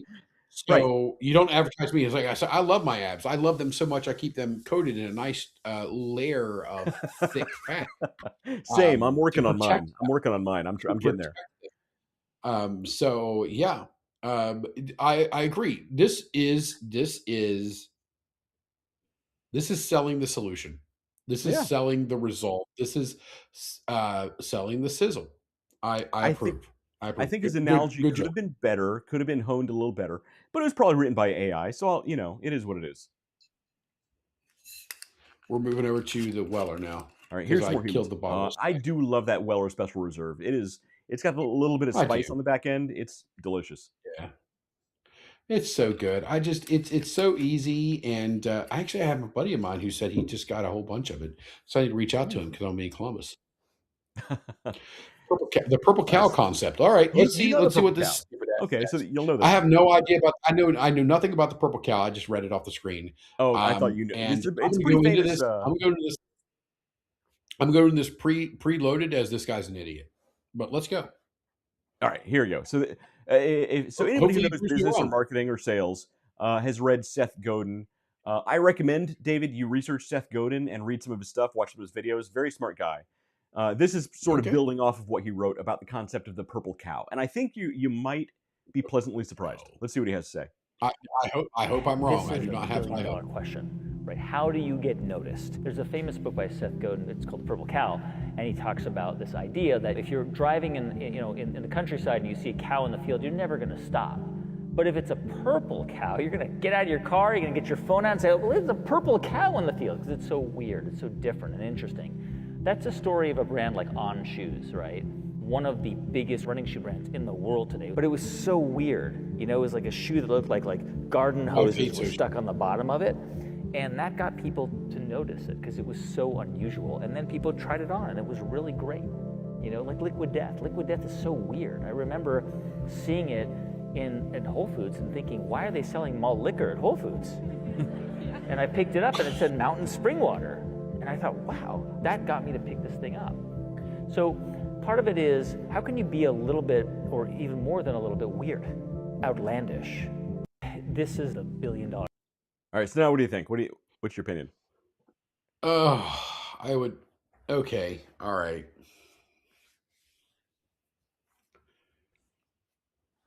This is a stylized penis display. You got to elaborate on that one.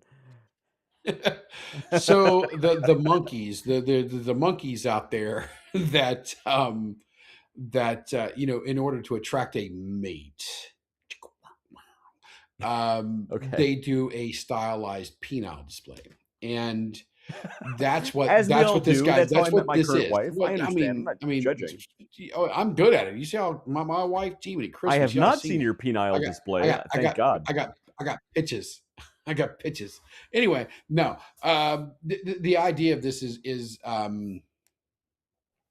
this is rhetoric. Okay, this is attracting the eye and the ear. Okay. So this is rhetoric. This is having a good. This is good marketing, is what it is.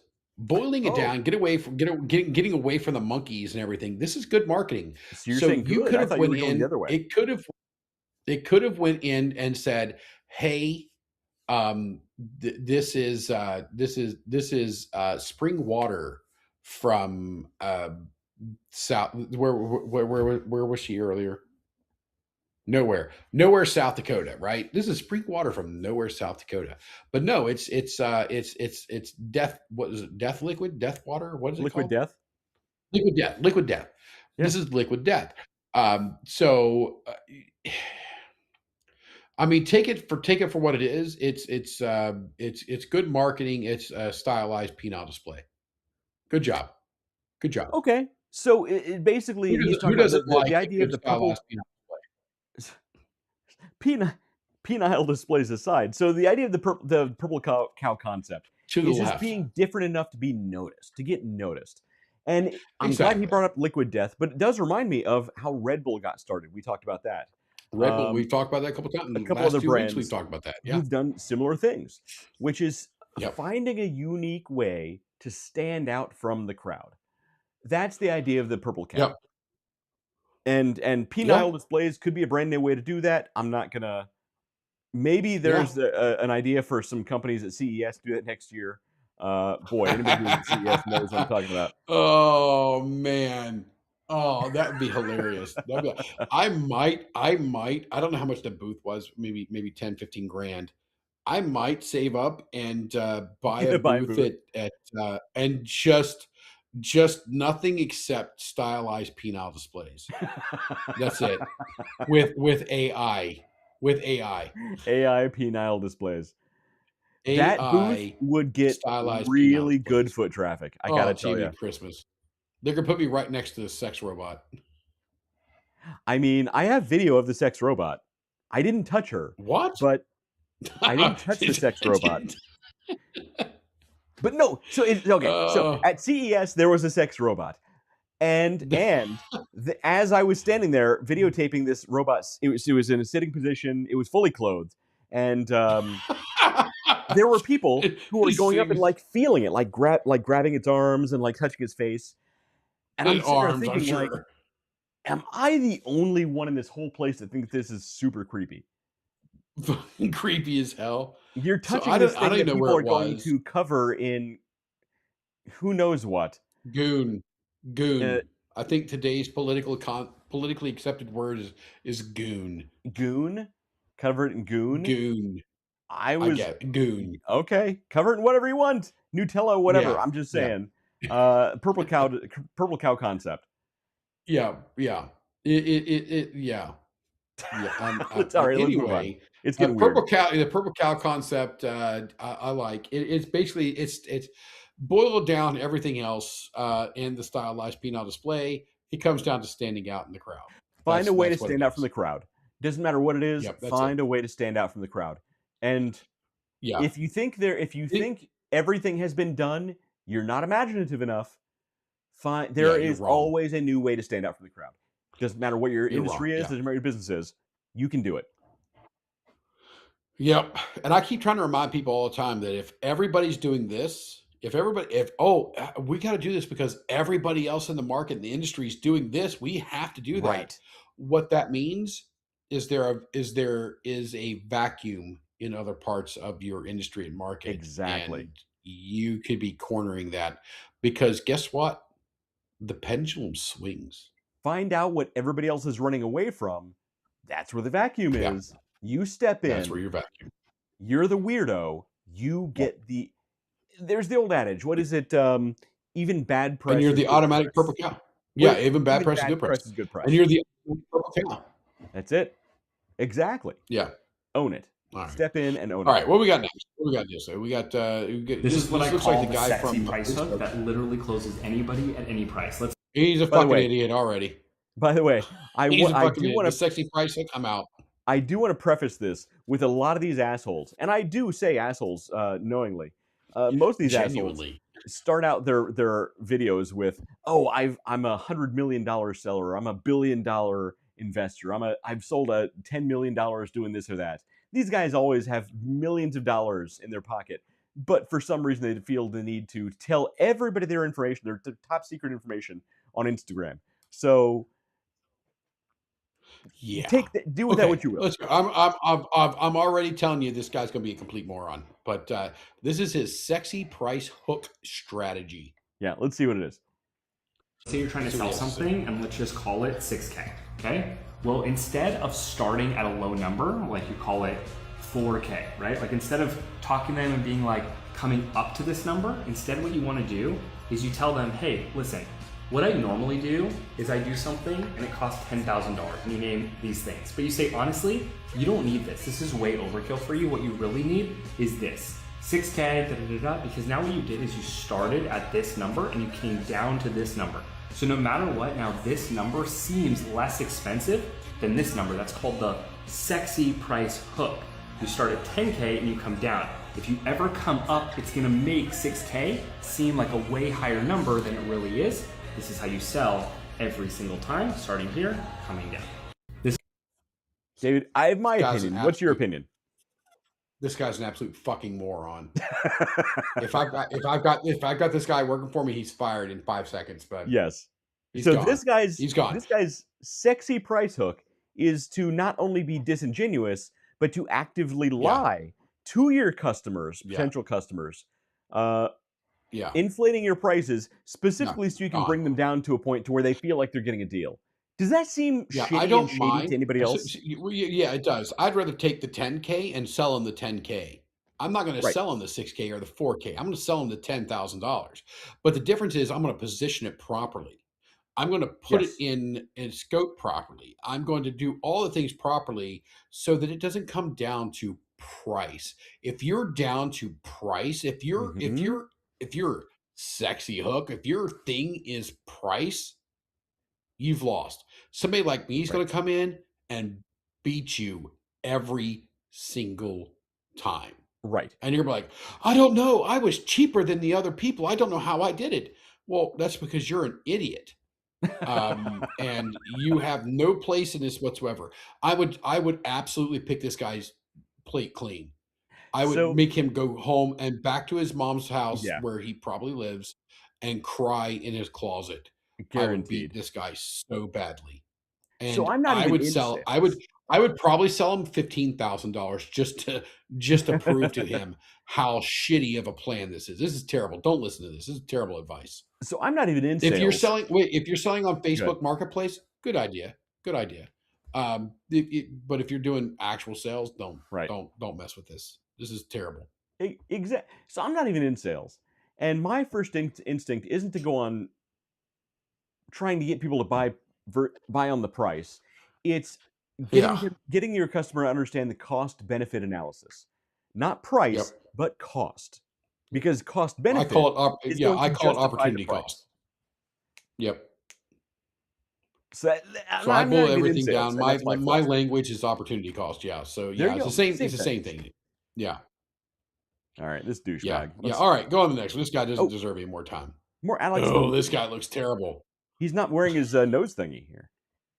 Oh, he's not. How do you make your offer unbeatable then? where it's unfair. You laugh first. If people feel stupid saying no. The more I've studied like human behavior, sales, persuasion, marketing, the more I really lean into speed. Like, if you want to enter any new marketplace, just look at what everyone else is doing and see if you can do it in half the time.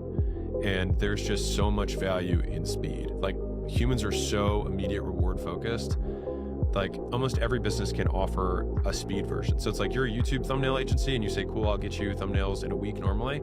It's like, oh, if you want for 50% more, I'll get them to you in 24 hours. And for 300%, I'll get them to you in the next 60 minutes. It's the same cost to you, it's the same work, but you just give someone priority access and it's all margin. So it's like, you can always play with speed as another variable of value. How do you make your What do you think? So Alex Hormozy is a huge douchebag. He wears the nasal strip most of the time so people recognize him. I don't think his advice is too terrible or too off the mark most of the time. It's not. I want to hate it. I want Right. to hate it. And You there wanna hate are it because we hate aspects him. of this.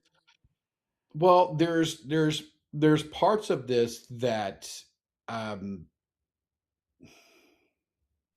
Well, I'm gonna before you. So you're still kind of go putting ahead. putting Go the ahead. pieces I'm together. mulling it over. Yeah, So I'm putting it together. I've It's done something it's a similar. lot to take in. I've done Yeah. something similar with clients in the past. I called it the bat phone, and I've told you about the bat The phone. bat phone. I don't even have the damn bat phone number. You do now, David. I always answer for you. I always answer for you now, and you know it.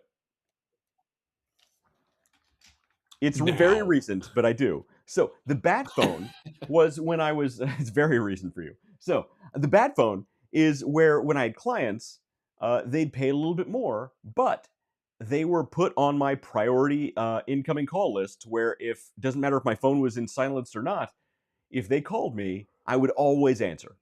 Doesn't matter, night or day, I would always answer and be able to get to their problem, regardless of what was happening anywhere in the world.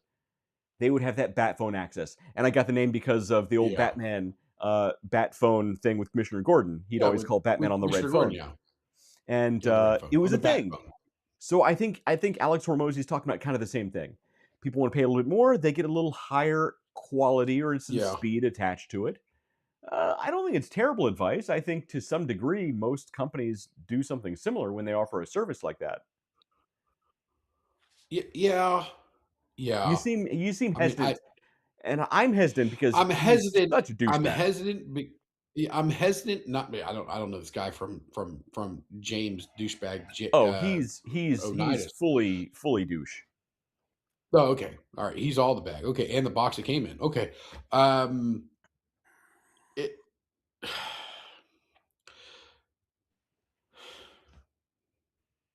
It's not terrible. It's not terrible advice. It's not terrible advice that you can Right. sell speed. You can sell things like that. It is contingent. If you're in a market where you understand that speed is a thing, because not everybody's there, not every market, not every industry is about speed. Some Mhm. of them are far more quality. I mean, he's talking about thumbnails from fucking YouTube, but I'm thinking, Right. I don't need to buy a service of thumbnails for YouTube. So But it's a however general fast you get upsell them is what for he's me, talking I don't care. It is, and there is something for that. Well, It's not so here's terrible advice. yeah. I would say make sure if you take this advice. Okay, first of all, I'm gonna tell you to take this advice, Mhm. but because you should bring it into your knowledge base. You should bring it into your tactics, but you should also use this very strategically. Oh, yeah, There and we you go. should, right. That's how I'll leave that. You should use it strategically, but at the same time, it's something you should offer potentially to everyone. Because I'm reminded Yeah. of my PCB designer, for example. Now, Yeah. he has not offered this to me, but if he did offer it to me, I would understand. So my PCB designer for Flashpoint Safety Systems, he designed the literal the computer boards that go inside our systems. He gave me a flat price of, hey, it'll take this much time, this much money, this is what it's going to cost to make this thing for you. However, if he came to me and said, hey, for 50% more, I can get it to you in this amount of time. Same quality work. It's going to cost you a little bit more because it's a rush job. I'd be okay with it. I would understand what he's talking about. Or even if I went to Yep. him and I said, hey, if I pay you 50% more, can you get this job done faster? He might say yes. It's kind of the same thing. Yeah, I would start at 5%. You know what I I'd go mean? with 5%. Anyway, but yeah, it is. It is. I would say again, I would say take this advice in, but use it strategically. Right. That's where I'm going to leave it because it's not bad advice. It is a value add. Right. That's a value And add. That's a it good way to is, put it. and if they accept it, it is worth an additional fee. So Yeah. if you can sell this as a value add, then that's great. That's great. Right. You know what? You pay more for overnight shipping. That's exactly it. It's a value There add. we go. It's a good way to put it. It's a value add. Great way to do that. Yeah. Also, he gets to make Yeah. this Okay. really sweet thumbnail here. Look how cool he looks. Looking off Yeah, of his okay. So he used that thumbnail thing, and I actually was thinking about that icon right there, and I'm like, I don't want to do business with you based upon that right there alone, because it looks so AI edited Right. that you were like, make me look like Tyrion Lannister in a red sunset, pissing off the ice wall to the north. Right. Yeah, That, I mean, that's if what it looked. Tyrion That's what Lannister that and makes me Jon do. Snow had a baby and they looked off in the middle Yeah, distance. yeah. Right. That is Tyrion Lannister and Jon Snow. Right there. Right there. That's it. That's it. That's the image right there. That's All right. exactly it. What do we got next? All right, here we What go. we got next? Oh, by the way, Because this guy, that I was- have that was- several of this guy's videos because he's so douchey. This guy Nah. adds douche. I'm not. He could be sold in every grocery store across America in the feminine hygiene section because he is the height of douche. Summer's Eve Yeah. could put this guy on their boxes, but he's apparently a very successful salesman. Let's see what he has to say. Good for him. Good for him. Listen, I'm going to give you one line to reply back to cheap ass customers.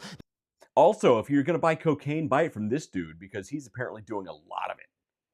That you know can afford it, but they're being cheap and they're saying things like, We just can't afford it right now, or the price is too high, or we don't have money. one line, this is what you're gonna say back. Really, Janet? Because you came across to me like the person in the beginning of the conversation where money wouldn't have been the issue for something like this. Now they're gonna defend their freaking money and ego status. Well, we could do something like this. I just want to make sure. Boom, and then you just freaking close it down. One line, save that right there. Listen, I'm gonna give you one line.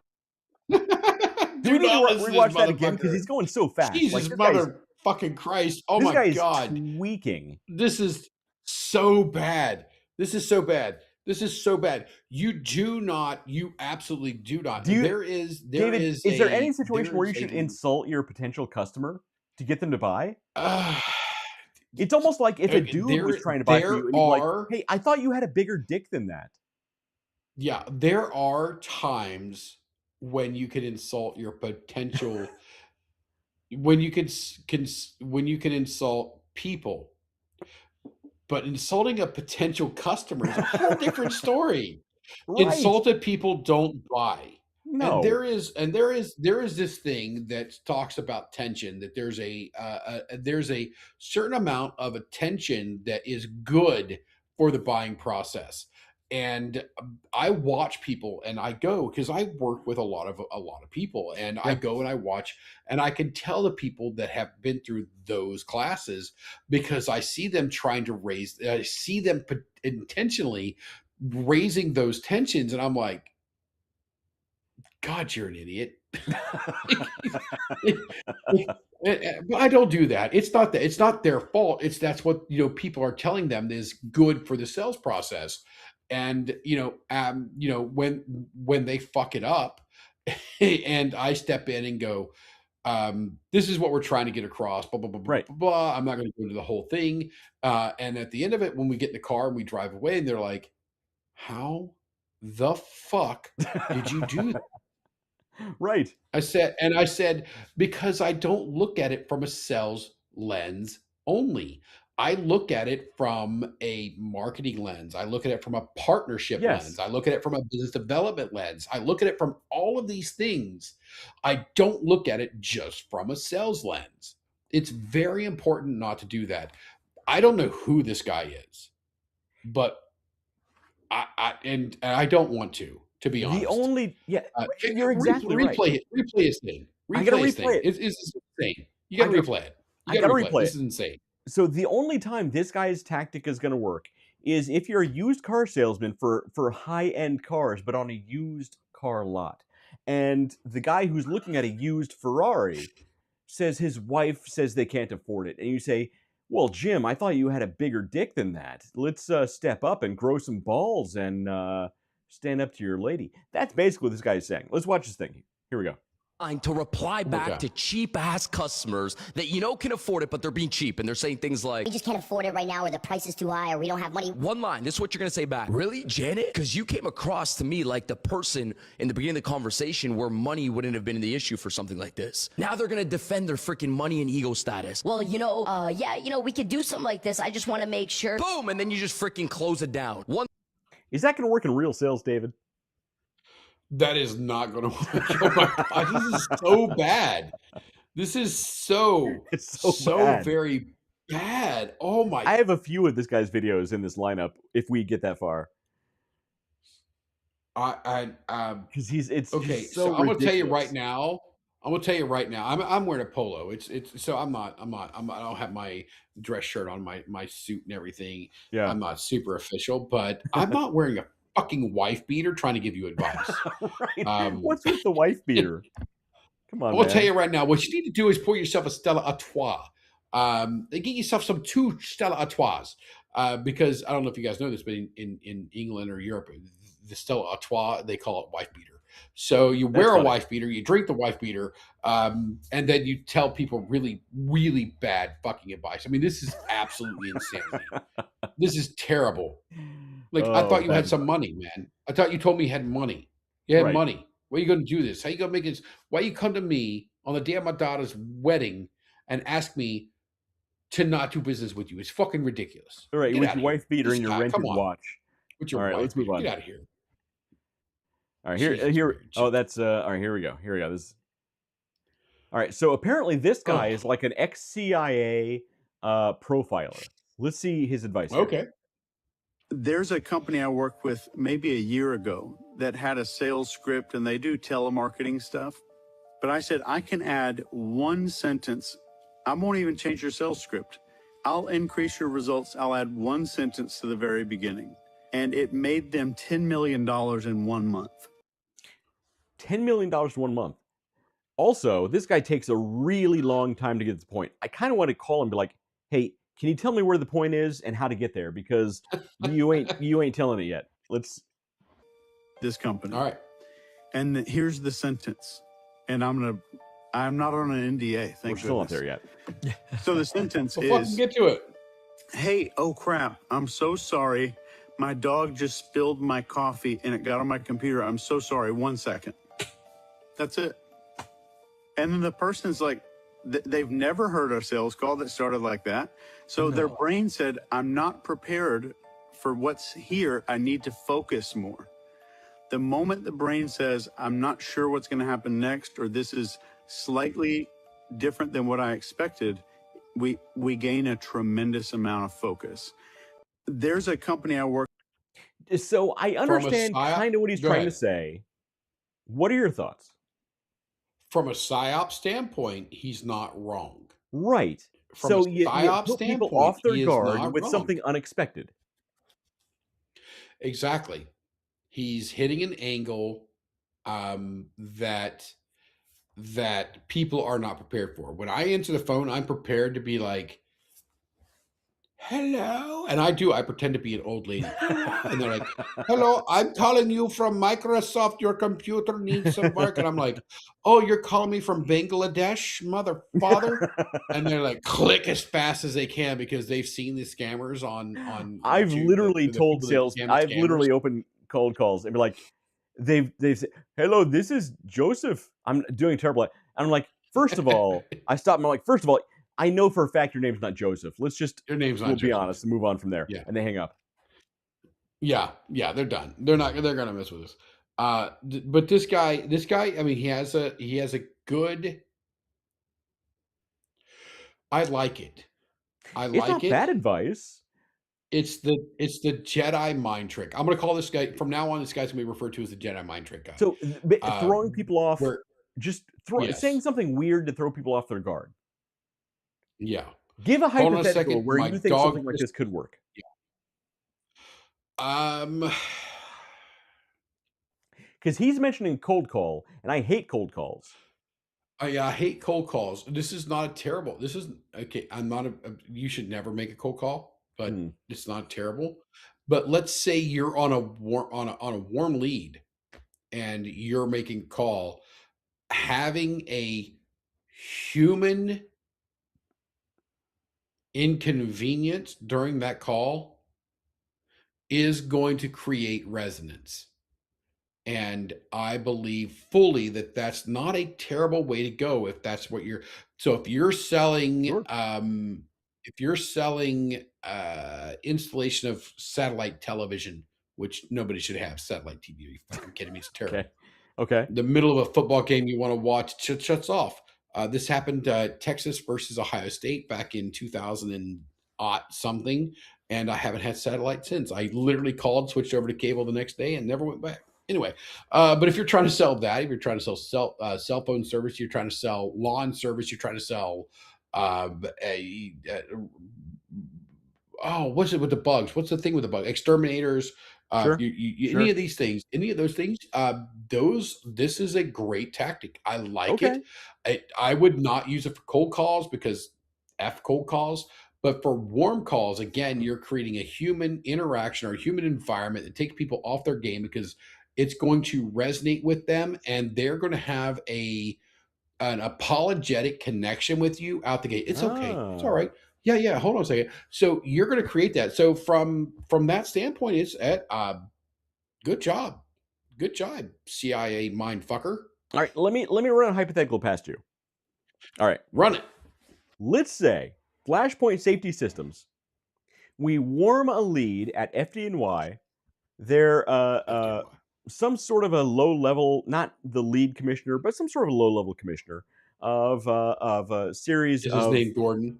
district level firehouses, right? Okay. And I want to get Flashpoint Safety Systems devices in these firehouses and in front of the firefighters to learn, so they can learn about these devices. Now, Okay. they're warmed, but we haven't spoken firsthand yet. This is really our first experience. Okay. But they know who I am. I know who they are. I know that they know who I am, and vice versa. And our first call at the beginning of the call. Fucking dog. Hey, Jim. This is Jim. This is West. Oh shit! Hang on, my dog just spilled my coffee. Hang on, I gotta. Now look, people love dogs. Generally speaking, people love dogs. I would give it a couple more sentences in before you had a catastrophe, but yeah, it would work. You think it could work? It would. It not could. It would work. Okay. Okay. It You're going with CIA would mindfuck. You agree with it? work. Okay. This is a CIA mind flayer right here, man. It's good. It's Okay. good. It is when you have a real life and understandable. Okay, now would you have done your research on who you're speaking with? Would you have trolled them? Would you have dug in and Oh, understand I that they have fully this? have done my homework. I know who the person is. Yeah, you've done your I know homework. for a fact I they mean, know my name at least. let's say that they have kids and they're about the same age or whatever.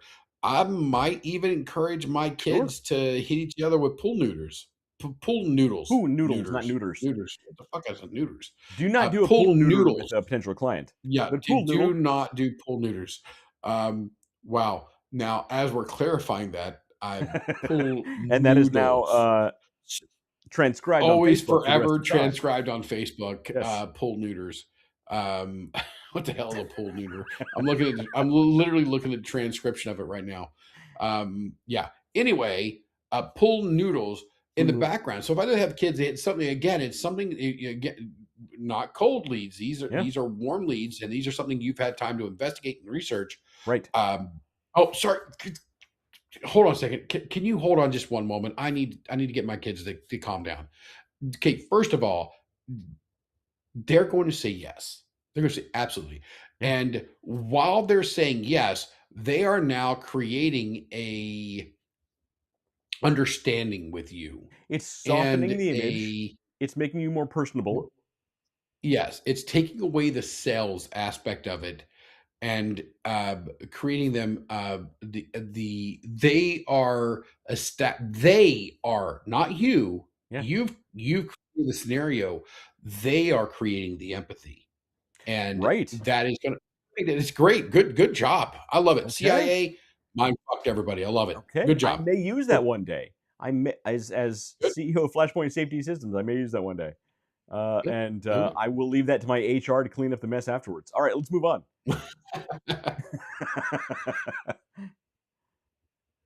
We don't negotiate over price. But I don't say that. If you want to know what my price is, I go, it's a lot. It's really expensive. More than you've ever paid. I'm And then expensive, you yeah. choose whether or not you want to go on. You're going to imagine a horrible price.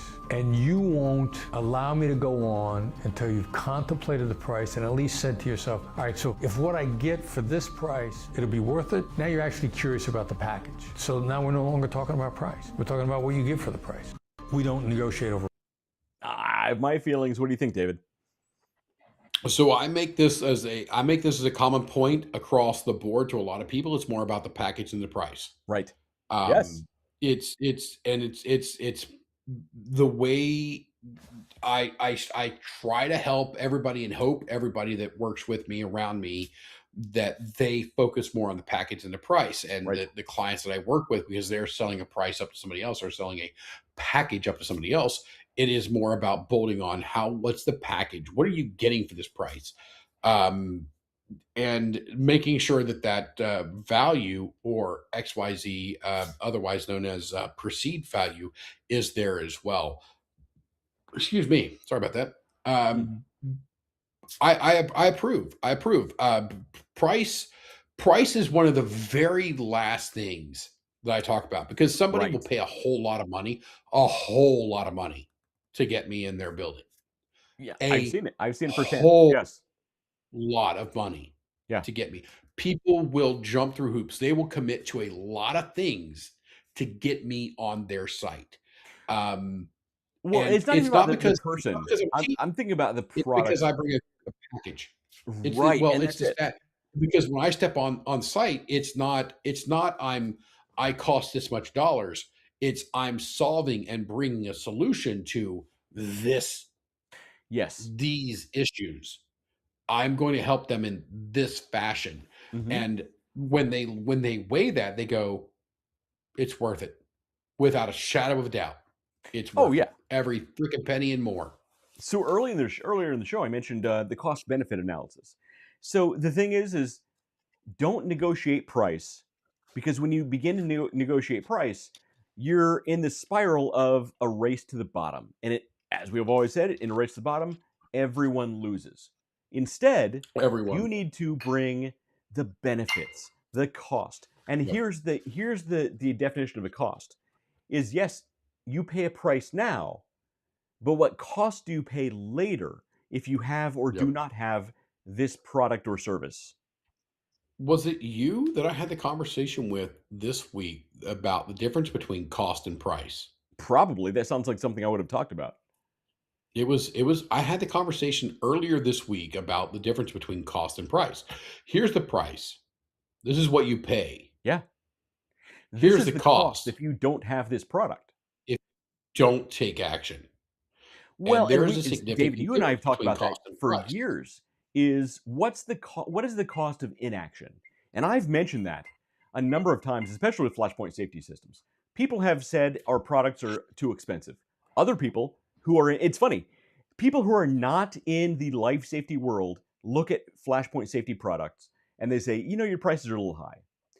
People who are firefighters or people who are in the life safety world say, your prices are really low. How You do could charge a lot yeah, more. yeah. You remember New York? How do you sell it that low? Yes, I Remember remember. you remember New York City? I remember. The firefighters were Yeah. like, you could sell this for a lot more. Yeah. And it's the same thing. Yep. It's the idea of Exactly. here's the price. You may think it's high, you may think it's low, But what's the cost of inaction? Yeah. If you don't buy this product or service, doesn't matter what it is, what could potentially be the cost later? So Price and I put a cost are post very out. different things.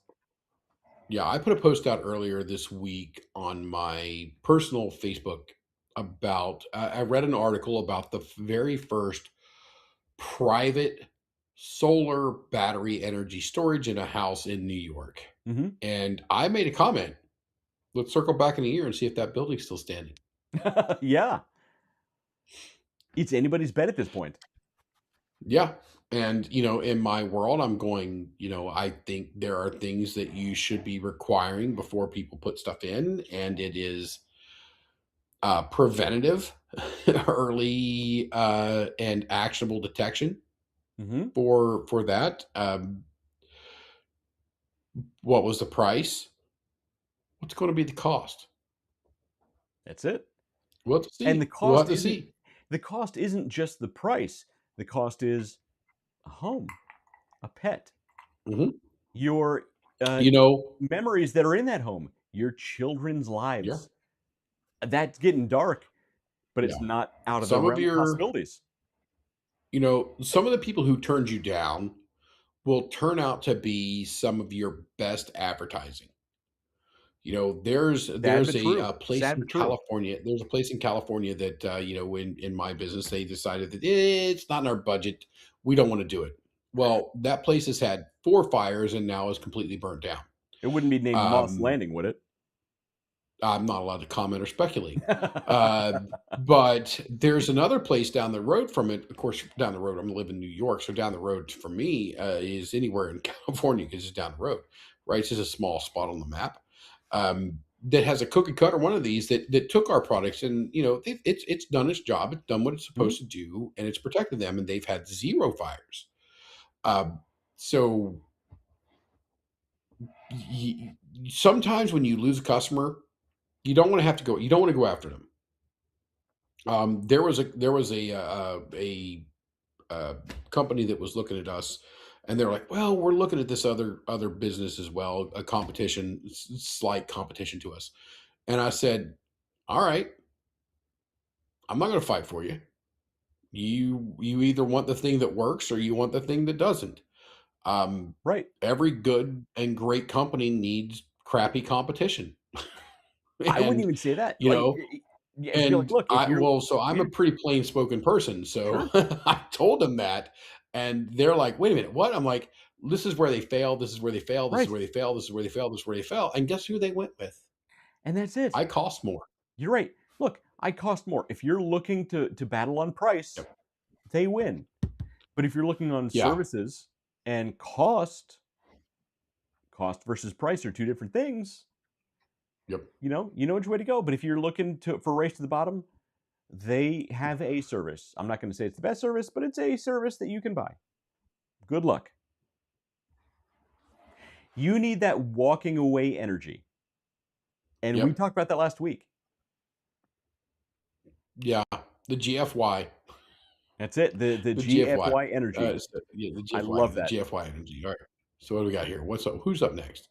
Someone only has to be 10% sure that they want to do something to join a waiting list, but they have to be 100% sure to buy something. So let's say you've got a conference next year. You don't release the tickets. You say, we're going to be running a conference in June next year, but we're going to release the tickets to the waiting list. Join the waiting list if you want to come along to the conference. Yeah. That's the only way to get the tickets. And then you promote the waiting list like it's a product. The goal is to get something like 4 to 5 times. So if you got 1,000 tickets, you want to have 4,000 to 5,000 people on the waiting list. Then when you email back, you say, we've got 4,000 or 5,000 people on the waiting list. There's only going to be 1,000 tickets. They go on sale Monday. Just to make sure that only true fans get them, we're making them available from 5 a.m. You got to get up early, right? We want the true fans to be there. And Terrible. people are like, oh, it's a game. I want to win. Someone only has to be 10. No. Your thoughts? No. Terrible. No? Terrible idea. What? It has some value. The problem is I'm going to go on and buy. I'm going to go buy. There's 4,000 people on the waiting list, which means there's 4,000 people who want to be on this.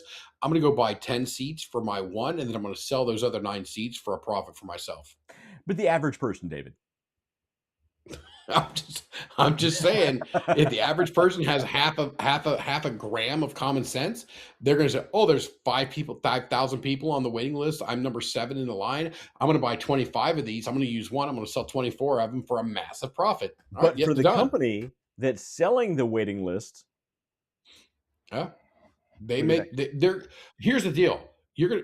This is where the stupidity comes in. all right, go ahead. Is they're going to sell out their conference regardless of 1,000. Okay. They're going to sell out their conference. So it's no difference to them because they're selling their conference at, let's say $500 a ticket. They're going to sell 1,000 of those. They got 50 grand. Boom, they got their money. It's done. That's what they're going to get. But I could potentially make more money than they do on ticket sales because See, I you're might thinking see like this a and go, all right, I'm going scalper. to register here, You're thinking like a scalper. exactly. I'm going to scalp this fucking thing like nobody's business. Okay. Like nobody's fucking business. So from a business I'm going to make perspective, money. it's not a terrible idea, but from a scalper's perspective, it's even a better idea. Yeah, exactly. Exactly.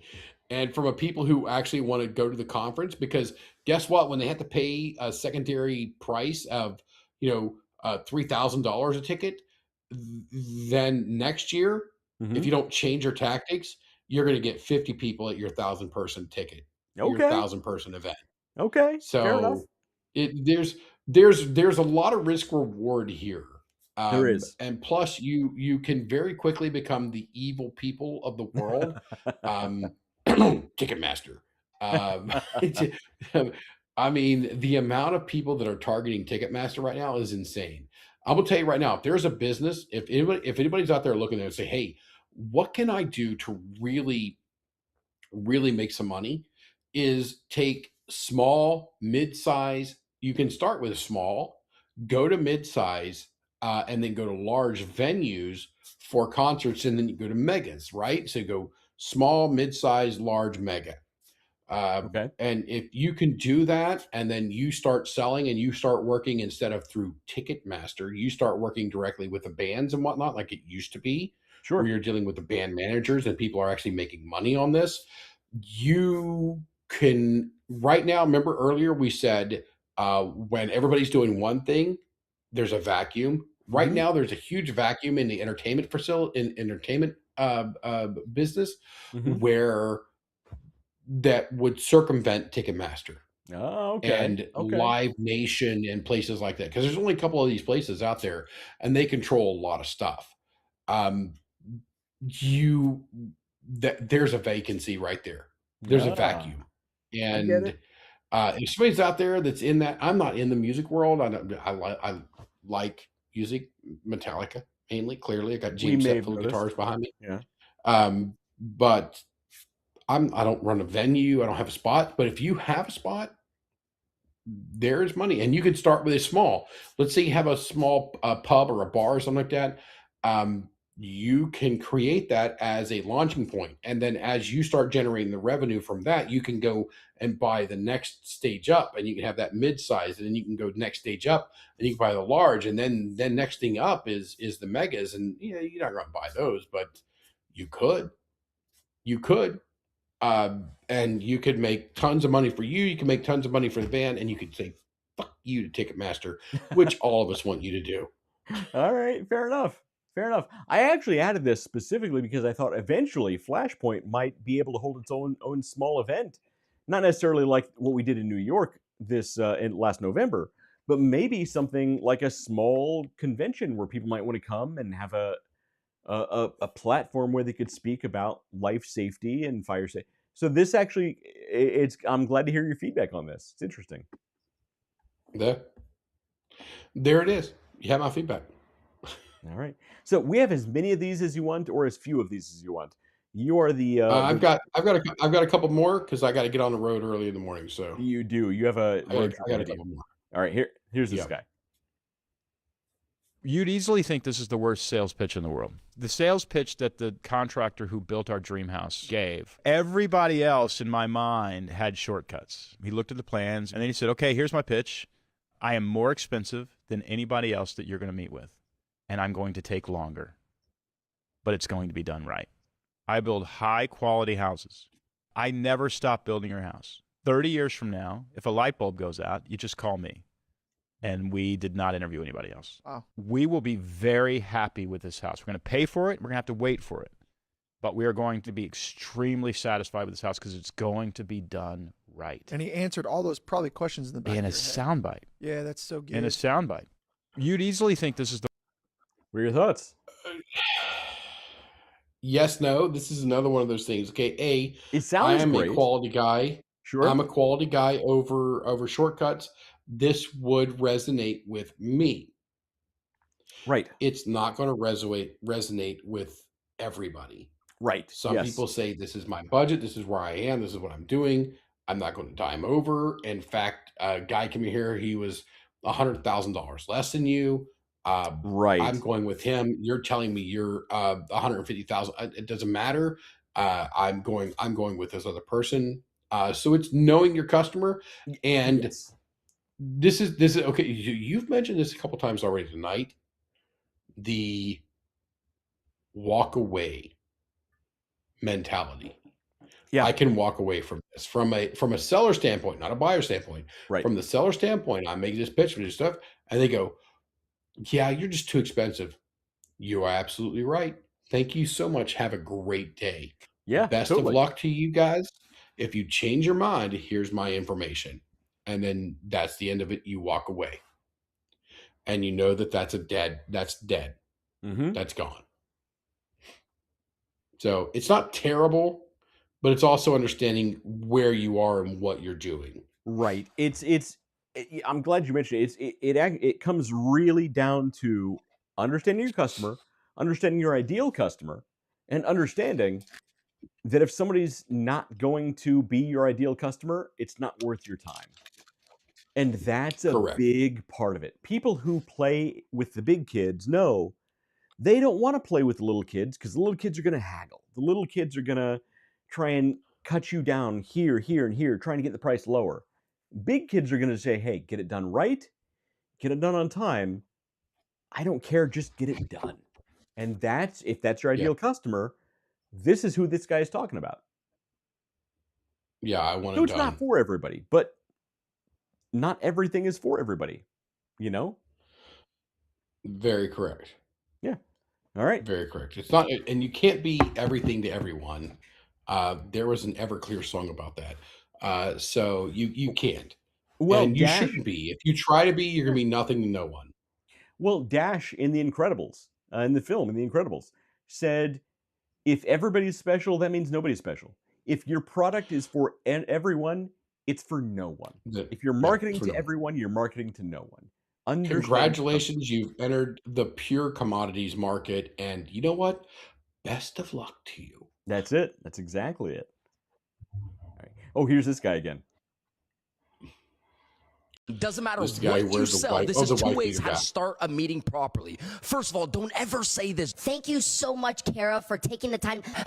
It's like their time's more valuable than yours. You're a salesperson. Act like a professional. Number two, don't ever say, well, How's the weather over there? nobody gives a shit. You don't like small talk. They don't like small talk. Don't do it. This is how you do it the right way. Step number one, just say, hey, by the way, Kara, I'm glad we both found the time to meet today. Number two, right into it and set the agenda. Hey, Kara, this is what I'm going to do. I'm going to ask a couple quick questions just so I could see if we can actually help you. If we can, we're going to explore some options so you have it in the back of your pocket for the future whenever you're ready to change. Does that sound fair? Yes, for the future, meaning you don't have to buy anything today so their shoulders are down and they feel relaxed and they talk to you. Boom! And you dive right into it. Save that video.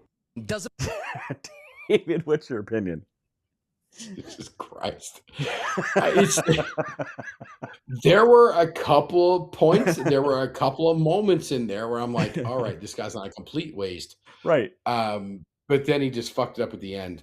Boom. So he started off bad. He had a couple of sentences that weren't complete bullshit. And then he went back and was like, you know what? Sleazy car salesman, let's Yes. go. Can I buy some cocaine from you? Yeah. Yeah. I mean, I'm a higher energy person as well. So, I You're don't not want to make like fun this. of just You're not like energy. sweating over Yeah, a I know. whiteboard Yeah, I'm not. David. Yeah, I'm not sweating over. I'm not sweating over a whiteboard. That's great. I have sweated over a whiteboard. It's mainly because I was working an equation on it and I was really cracking my head. But anyway, Boolean algebra, man. Anyway, play it one more time. Play it one more time. It's all over the place. Doesn't matter It's what so you much. sell. It's so much. It's so fast. Right. It's so Slow fast. down. All right. I want him to take a breath. Just breathe, man. Yeah. Whoever you're He's talking like to on fucking the phone. Ace Ventura.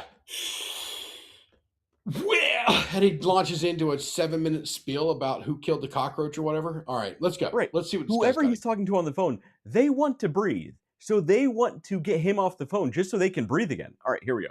There's 2 ways how to start a meeting properly. First of all, don't ever say this. Thank you so much, Kara, for taking the time.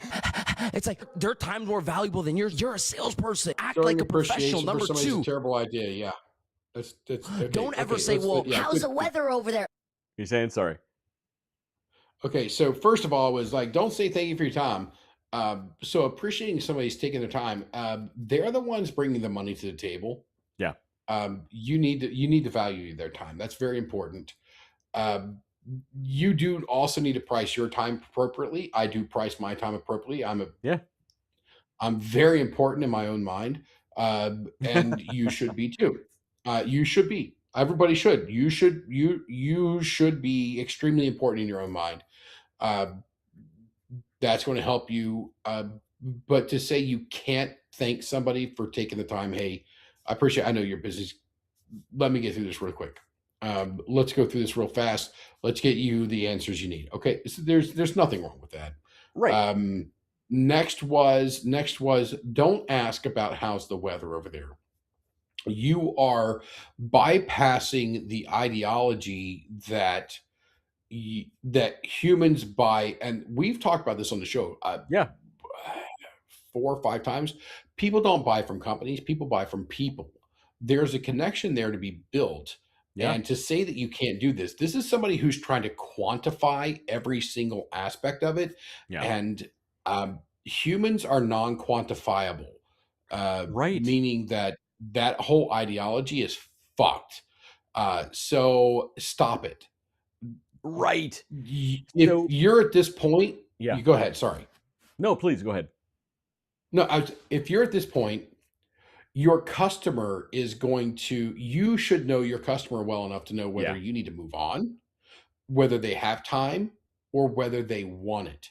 Okay. I've got customers that if I launched in and just went right into the business, they're going to be fucking pissed at me that I blew through any kind of niceties. And, even when Voldemort tried to murder Harry Potter in the graveyard at where Tom Riddle and his parents were buried at the graveyard, right? Even he said, "Oh no, the niceties must be observed." And I would share that to you as well, that the niceties should be observed. Right. There is, again, people buy from people, they don't buy from companies. And if all you are is making yourself a executable from that company, then your win rate's going to be significantly lower than somebody who can actually make connections. Right. All right, let's hear his next part. Go ahead. Well, hang on. So combining these guys' first 2 points, understanding the niceties and getting right to the point, it comes really down, again, I'm not in sales, tell me if I'm wrong. It comes down to experience. It comes down to being able to read your client. And there are some clients, they expect and they kind of want, hey, how you doing? How's the weather? How's your son? How's your daughter? How's the dog? They want that kind of small talk before you jump right into business. Otherwise, it seems very salesy, very like impersonal. Some people want that. Yes, people hate salesmen. Some people don't. People hate salesmen. People hate salesmen in general. I personally do. But some people want that personal touch. I'm a salesman. I hate salesmen. Now, for people who want that personal touch, hey, how's the weather? How's your kid? How's this and that? That's great. For people who don't want the personal touch, David, here, I want your opinion on this. Here's what I've said in the past. For people who don't want the personal touch, and I can kind of read that going in, I don't start out with just jumping right into the pitch. I start out with, hey, look, I'm trying to respect I want to be respectful of your time, so we're just going to get right into it if that's okay with you. Exactly. And that's a clean way to do it. Let's be respectful of time and let's move right into it. I'll tell you that there was a very specific day that I realized that I'm a little different. Not different. Not that I realized The day that you realize you're not different that I'm is a no. Pixar movie So all I of a was sudden, David. it's a Pixar. Yeah, it's a Pixar movie. Yeah, there's this fucking lamp that came by. I was like, it killed me. No, no. I was in Rhode Island, working. I was in Massachusetts, and we were going to Rhode Island, and my client actually drove me. And we're talking, we're having a good conversation, and he's talking Yeah. about some things. It gets rather personal. Okay. Right? It's personal. It's personal conversation. It's not things that you would have. And this is the first. I mean, I met the guy just a couple hours earlier, and we're headed off to a cigar lounge. So, Of course, you're with yeah. me. You're in a Yeah. cigar lounge or a whiskey lounge, right? And he's driving the car. He's like, I don't know why I told you that. And I'm like, no worries about it, man. Sometimes you just got to have a good conversation with a good guy. Sometimes you just have to. I didn't say good guy. I said sometimes you just have to have a good conversation. And he didn't miss a beat. He kept right on talking, and we went on through. Mhm. You know what? That guy is probably one of the biggest advocates for me. believe Period. it. Because he's like, no, the David. I trust him. I trust him. Yeah. And it's very easy to do so. It's very easy. So to absolutely discourage and say you can't do this because I'm on cocaine, even if my wife beater's under my t-shirt, it's not necessarily good. I like your approach because you are you no you are utilizing the thought that I know who I'm talking to. Right. I know that they want landing page AB, right? We've Yeah. talked about this in the past. Landing page AB, where you can test out two landing pages for a website, uh, and based upon geographics, different demographics. There's really hard to do psychographics, but geographics and demographics, you can send people to from the same URL. You can send them to a different facing web page from the same URL, and it's basically understanding who you're trying to talk to and how you're trying to connect with them. And Right. so far, this guy has missed strike one, strike two by saying carte blanche, don't do these things. All right, what's number 3 here? Because again, this guy's so freaking coked He's out. all over the place. Let's see what else he has to say. Nobody gives a shit. You don't like small talk, they don't like small talk. Don't do it. This is how you do it the right way. Step number 1, just say, hey, by the way, Kara, I'm glad we both found the time to meet today. Number 2, right into it and set the agenda. Hey, Kara, this is what I'm going to do. I'm going to ask a couple quick questions just so I could see if we can actually help you. If we can, we're going to explore some options so you have it in the back of your pocket for the future whenever you're ready to change. Does that sound fair? Yes, for the future, meaning you don't have to buy anything today, so their shoulders are down and they feel relaxed and they talk to you. Boom! And you dive right into it. Save that video. Boom! Literally nobody has ever felt comfortable talking to this guy. Ever. If you have said this much and your customer still hasn't And told without you no, saying anything, right. This is when a sales guy says this much without taking a breath to me, I'm immediately looking for the exit door. Like, how do I get out of here? This guy is I gotta leave. I can't handle it. Again, I like to try to look to positives. The comment of I'm so glad we were both able to find the time today. That's I fair. like it. That's fair. That's good. That's a very good. That is something you can use almost universally across the board. Is appreciating the fact that both of you guys are busy. You are making sure that that it highlights your value of time while equally evaluating their time. Mm-hmm. So that's a good touch. The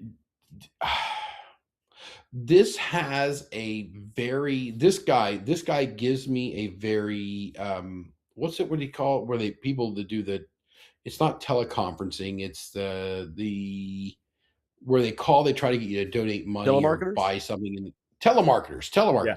This guy has a very telemarketer feel 100%. about him. And if that's the world he came from, then that's the world he knows. And he probably had more success using these tactics so far that he has showed us from this video and the previous one. Right. He's probably had more success than not using these in that box. Because you don't have time to set up a relationship. You don't have time to do anything. You're clicking a button, your headphone goes. I was a telemarketer. I did it for a while. I was actually pretty good at it, shockingly enough. I But would never guess.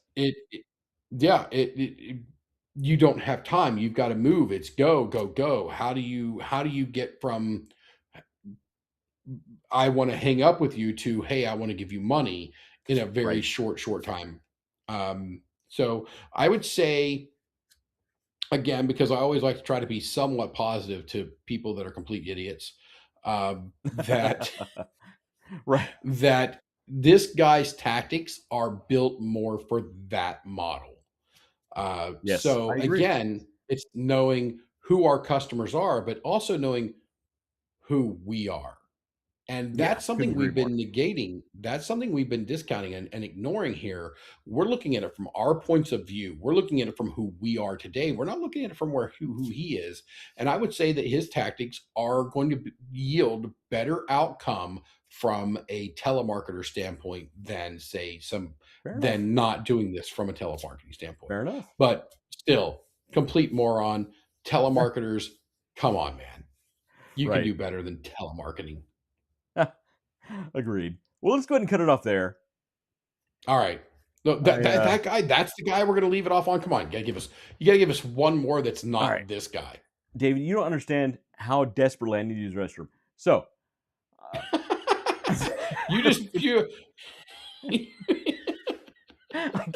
got to tell you, I'm literally about to. Do you want to keep going while I take a break, or do you want to end it here? What you don't understand. All right, play the next video. I'm going to talk about it. You run, take a piss, and come back. I'm not even joking. Here's this guy. It's going to be on repeat for a minute. All right, you go ahead and do your thing. It's going to be the number one thing to get a stranger to trust you is first use the 2 C's. You immediately give the person a compliment, and it has to be authentic, right? And then you find something in common.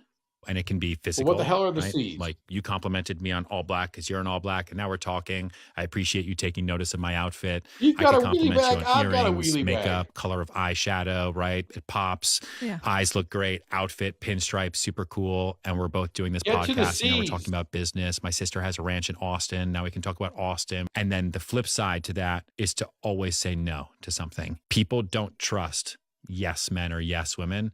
They do trust when you pull things away. The number one thing to get a stranger to trust you is first use the 2 C's. You immediately give the person a compliment, and it has to be authentic, right? And then you find something in common. And it can be physical. Okay. Right? Like So you those are the complimented C's. me on all black because you're in A all black. Now compliment we're and a talking. comment. I appreciate you taking notice of my outfit. I could compliment you on earrings, makeup, color of eyeshadow, right? It pops. Yeah. Eyes look great. Outfit, pinstripe, super cool. And we're both doing this podcast, and now we're talking about business. My sister has a ranch in Austin. Now we can talk about Austin. And then the flip side to that is to always say no to something. People don't trust yes men or yes women. They do trust when you pull things away. The number one thing So unfortunately to for get you a stranger guys, to I don't trust have you control over his computer, is first so I can't use the 2 pause C's. this. You immediately give the person a compliment, and it has to be authentic. A compliment. Right? And then you find something in common. An authentic. And it can Okay, be physical. so as a right? rule, like you you need to give complimented somebody me a on all compliment, black and because it you're in needs all to be black. And now we're authentic. Okay, talking. that's I bullshit appreciate right you there. taking notice of my outfit. I could compliment you on And earrings, then makeup, something in color of common. eyeshadow, right? It pops. Yeah. Eyes look great. Outfit, pinstripe, super cool. And we're both doing this podcast, and now we're talking about business. My sister has a ranch in Austin. Now we can talk about Austin. And then the flip side to that is to always say There's no nothing to talk about in something. Austin. People don't There is trust a really good yes called men or Urban yes women. Smoke Cigar They Lounge do in Austin. trust when you pull things away. The number one thing to get a stranger to trust you is first Wes, use the come 2 on, hurry C's. up, man. You immediately give the person Squeeze. a compliment, and it has to be authentic, right? And then you find something in common. and it can be physical. Shake it more than right? twice. You're Like, playing you with it, man. complimented Come me on. all black because you're in all black, and now we're talking. I appreciate you taking notice of my outfit. I could compliment you on earrings, makeup, color of eyeshadow, right? It pops. Yeah. Eyes look great. Outfit, pinstripe, super cool. And we're both doing this podcast, and now we're talking about business. My sister has a ranch in Austin. Now we can talk about Austin. And then the flip side to that is to always say no to something. People don't trust say no. yes men or Say yes no. women. It's a terrible They idea. do trust when you pull things away. The number one That is thing not true at all. to get a stranger to trust you Remember, is gee, many first Christmas, I'm use going the to two listen to this C's. so much, I'm going to start Immediately give believing the it myself. person a The compliment, number one and it has to be thing to get authentic, people to right? trust And then you you. find something in common. Oh, there he is. I Oh, told you to Jesus. repeat it. Remember the scene in Revenge of the Nerds where Ogre is he's using the restroom and he just can't stop. It's when you can't stop. Yeah. David, what do you think about this guy? I was yelling at you like, dude, pinch it off. You shake it more than twice. You're playing with it. You ever reach the point to where like your kidneys hurt? You got to go so bad. Yeah. So okay.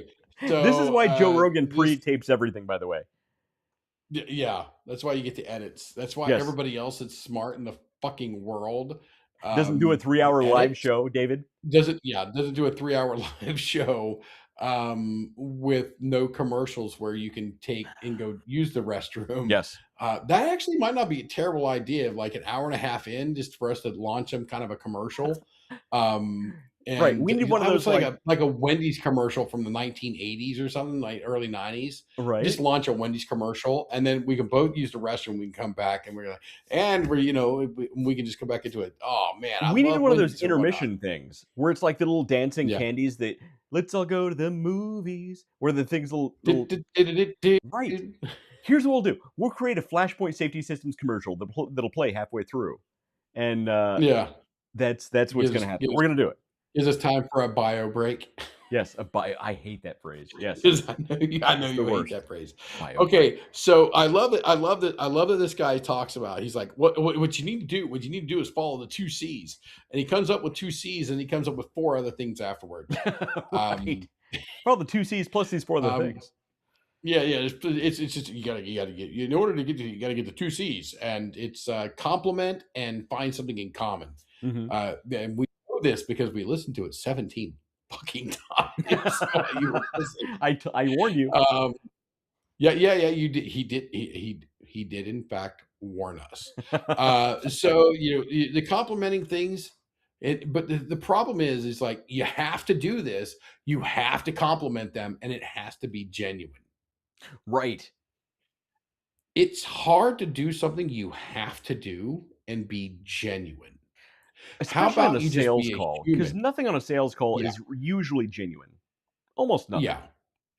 If you're going at it from a sales, hey, I want to close this. I close, right? I close.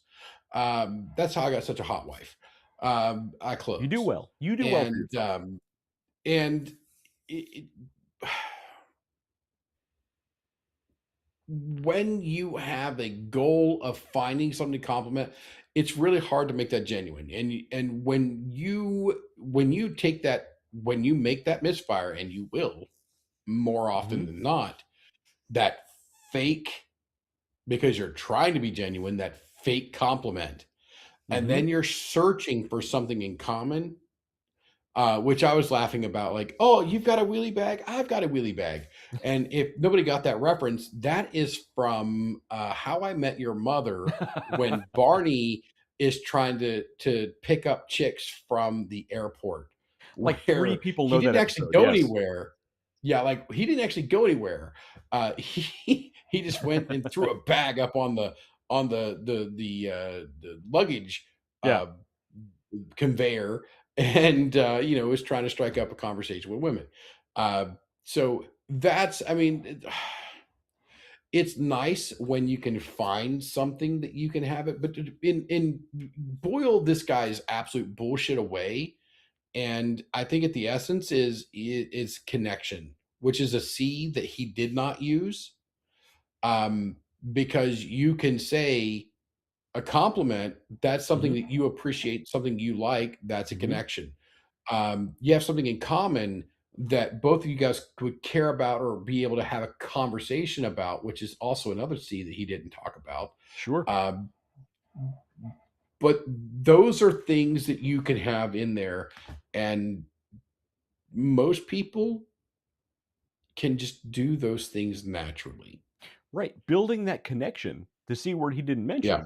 is far more important. And Yeah. all of it boils down to that, essentially. Yeah. Yeah. People don't buy from companies, people buy from people. We've talked about this over Yeah. and over and over and over. And when you try to, hey, for every Fortune 500 company out there, including the one I work for, when you try to quantify everything, your equation will collapse. Mm-hmm. You can't do it. Right. Stop trying. There's no mathematical equation. All of these people that we've talked to are right. All of these people not talked to. All the people we've listened to are right. All the people we've listened to are wrong. It's the salesperson that has that je ne sais quoi, that understands when to use any one or all or none of these tactics. Right. And that's why experience is really the key factor here. Not a few, bullet points that you can potentially memorize. It's experience. Yeah. And understanding your customer. Yeah. All right. You want one more, or are we out of here? You can't write a spreadsheet. I say we're done. It's 11:42. I've got to get my ass up and start driving your direction tomorrow. You got to drive ahead of you. So, yeah, I got to drive. It's not bad. It's only 7 hours. Not bad. No big deal. Oh, Laura Lyons Black, I missed her comment. She said, "Hello, baby." Oh, I didn't see it there. in my Facebook comments, but I see it on. I see it here in the Ecamm comments. So I don't see it on Facebook. Well, I though. haven't. Laura, I apologize. I just now saw this, so I hope all is well on your end. My screen. It's funny. It's not in Facebook. I don't see it in Facebook, but I do see it in Ecamm, There you which go. is super weird. I don't know. I can put a heart on it. There we go. I just hearted There it. you go. Sorry, old lady. The for some reason it's not updating my comments over here tonight because Facebook. It is what it is. All right. Well, look, It David, does what it does. It does what it does. Laura, all the best to you. I hope everything is well. David, safe travels tomorrow. Yep. I hope everything goes well on your end. Yep. Yeah. And, Yeah. if For you're in anybody who town- doesn't know, she's struggling. She's struggling with hemorrhoids, and we wish her the best. She's struggling with hemorrhoids. The biggest one is named David. Absolute pain in the ass. That's right. Yeah. Well, David, if you're in town, give me a call or a text. She said baby. She says hello, baby. I think she's talking to you. I'm baby boy. Oh. I think she may be talking to you on that one. Well, in that case, hello, Laura. Hello. Hello. How are you? All right.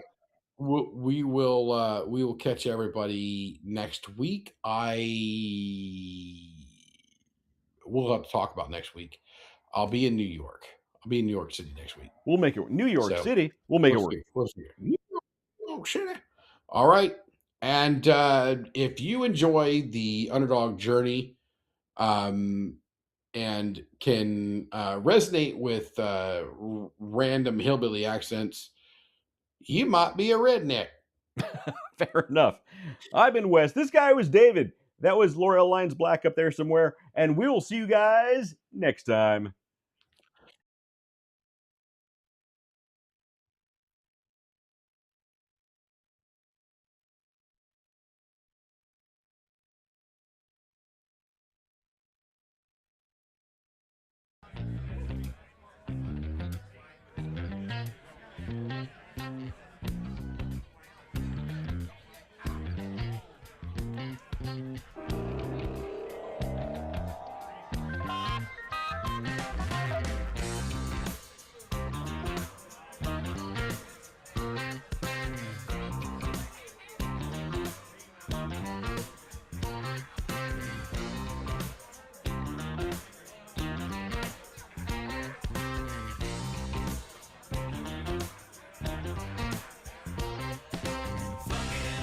The neighborhood, I felt full 'cause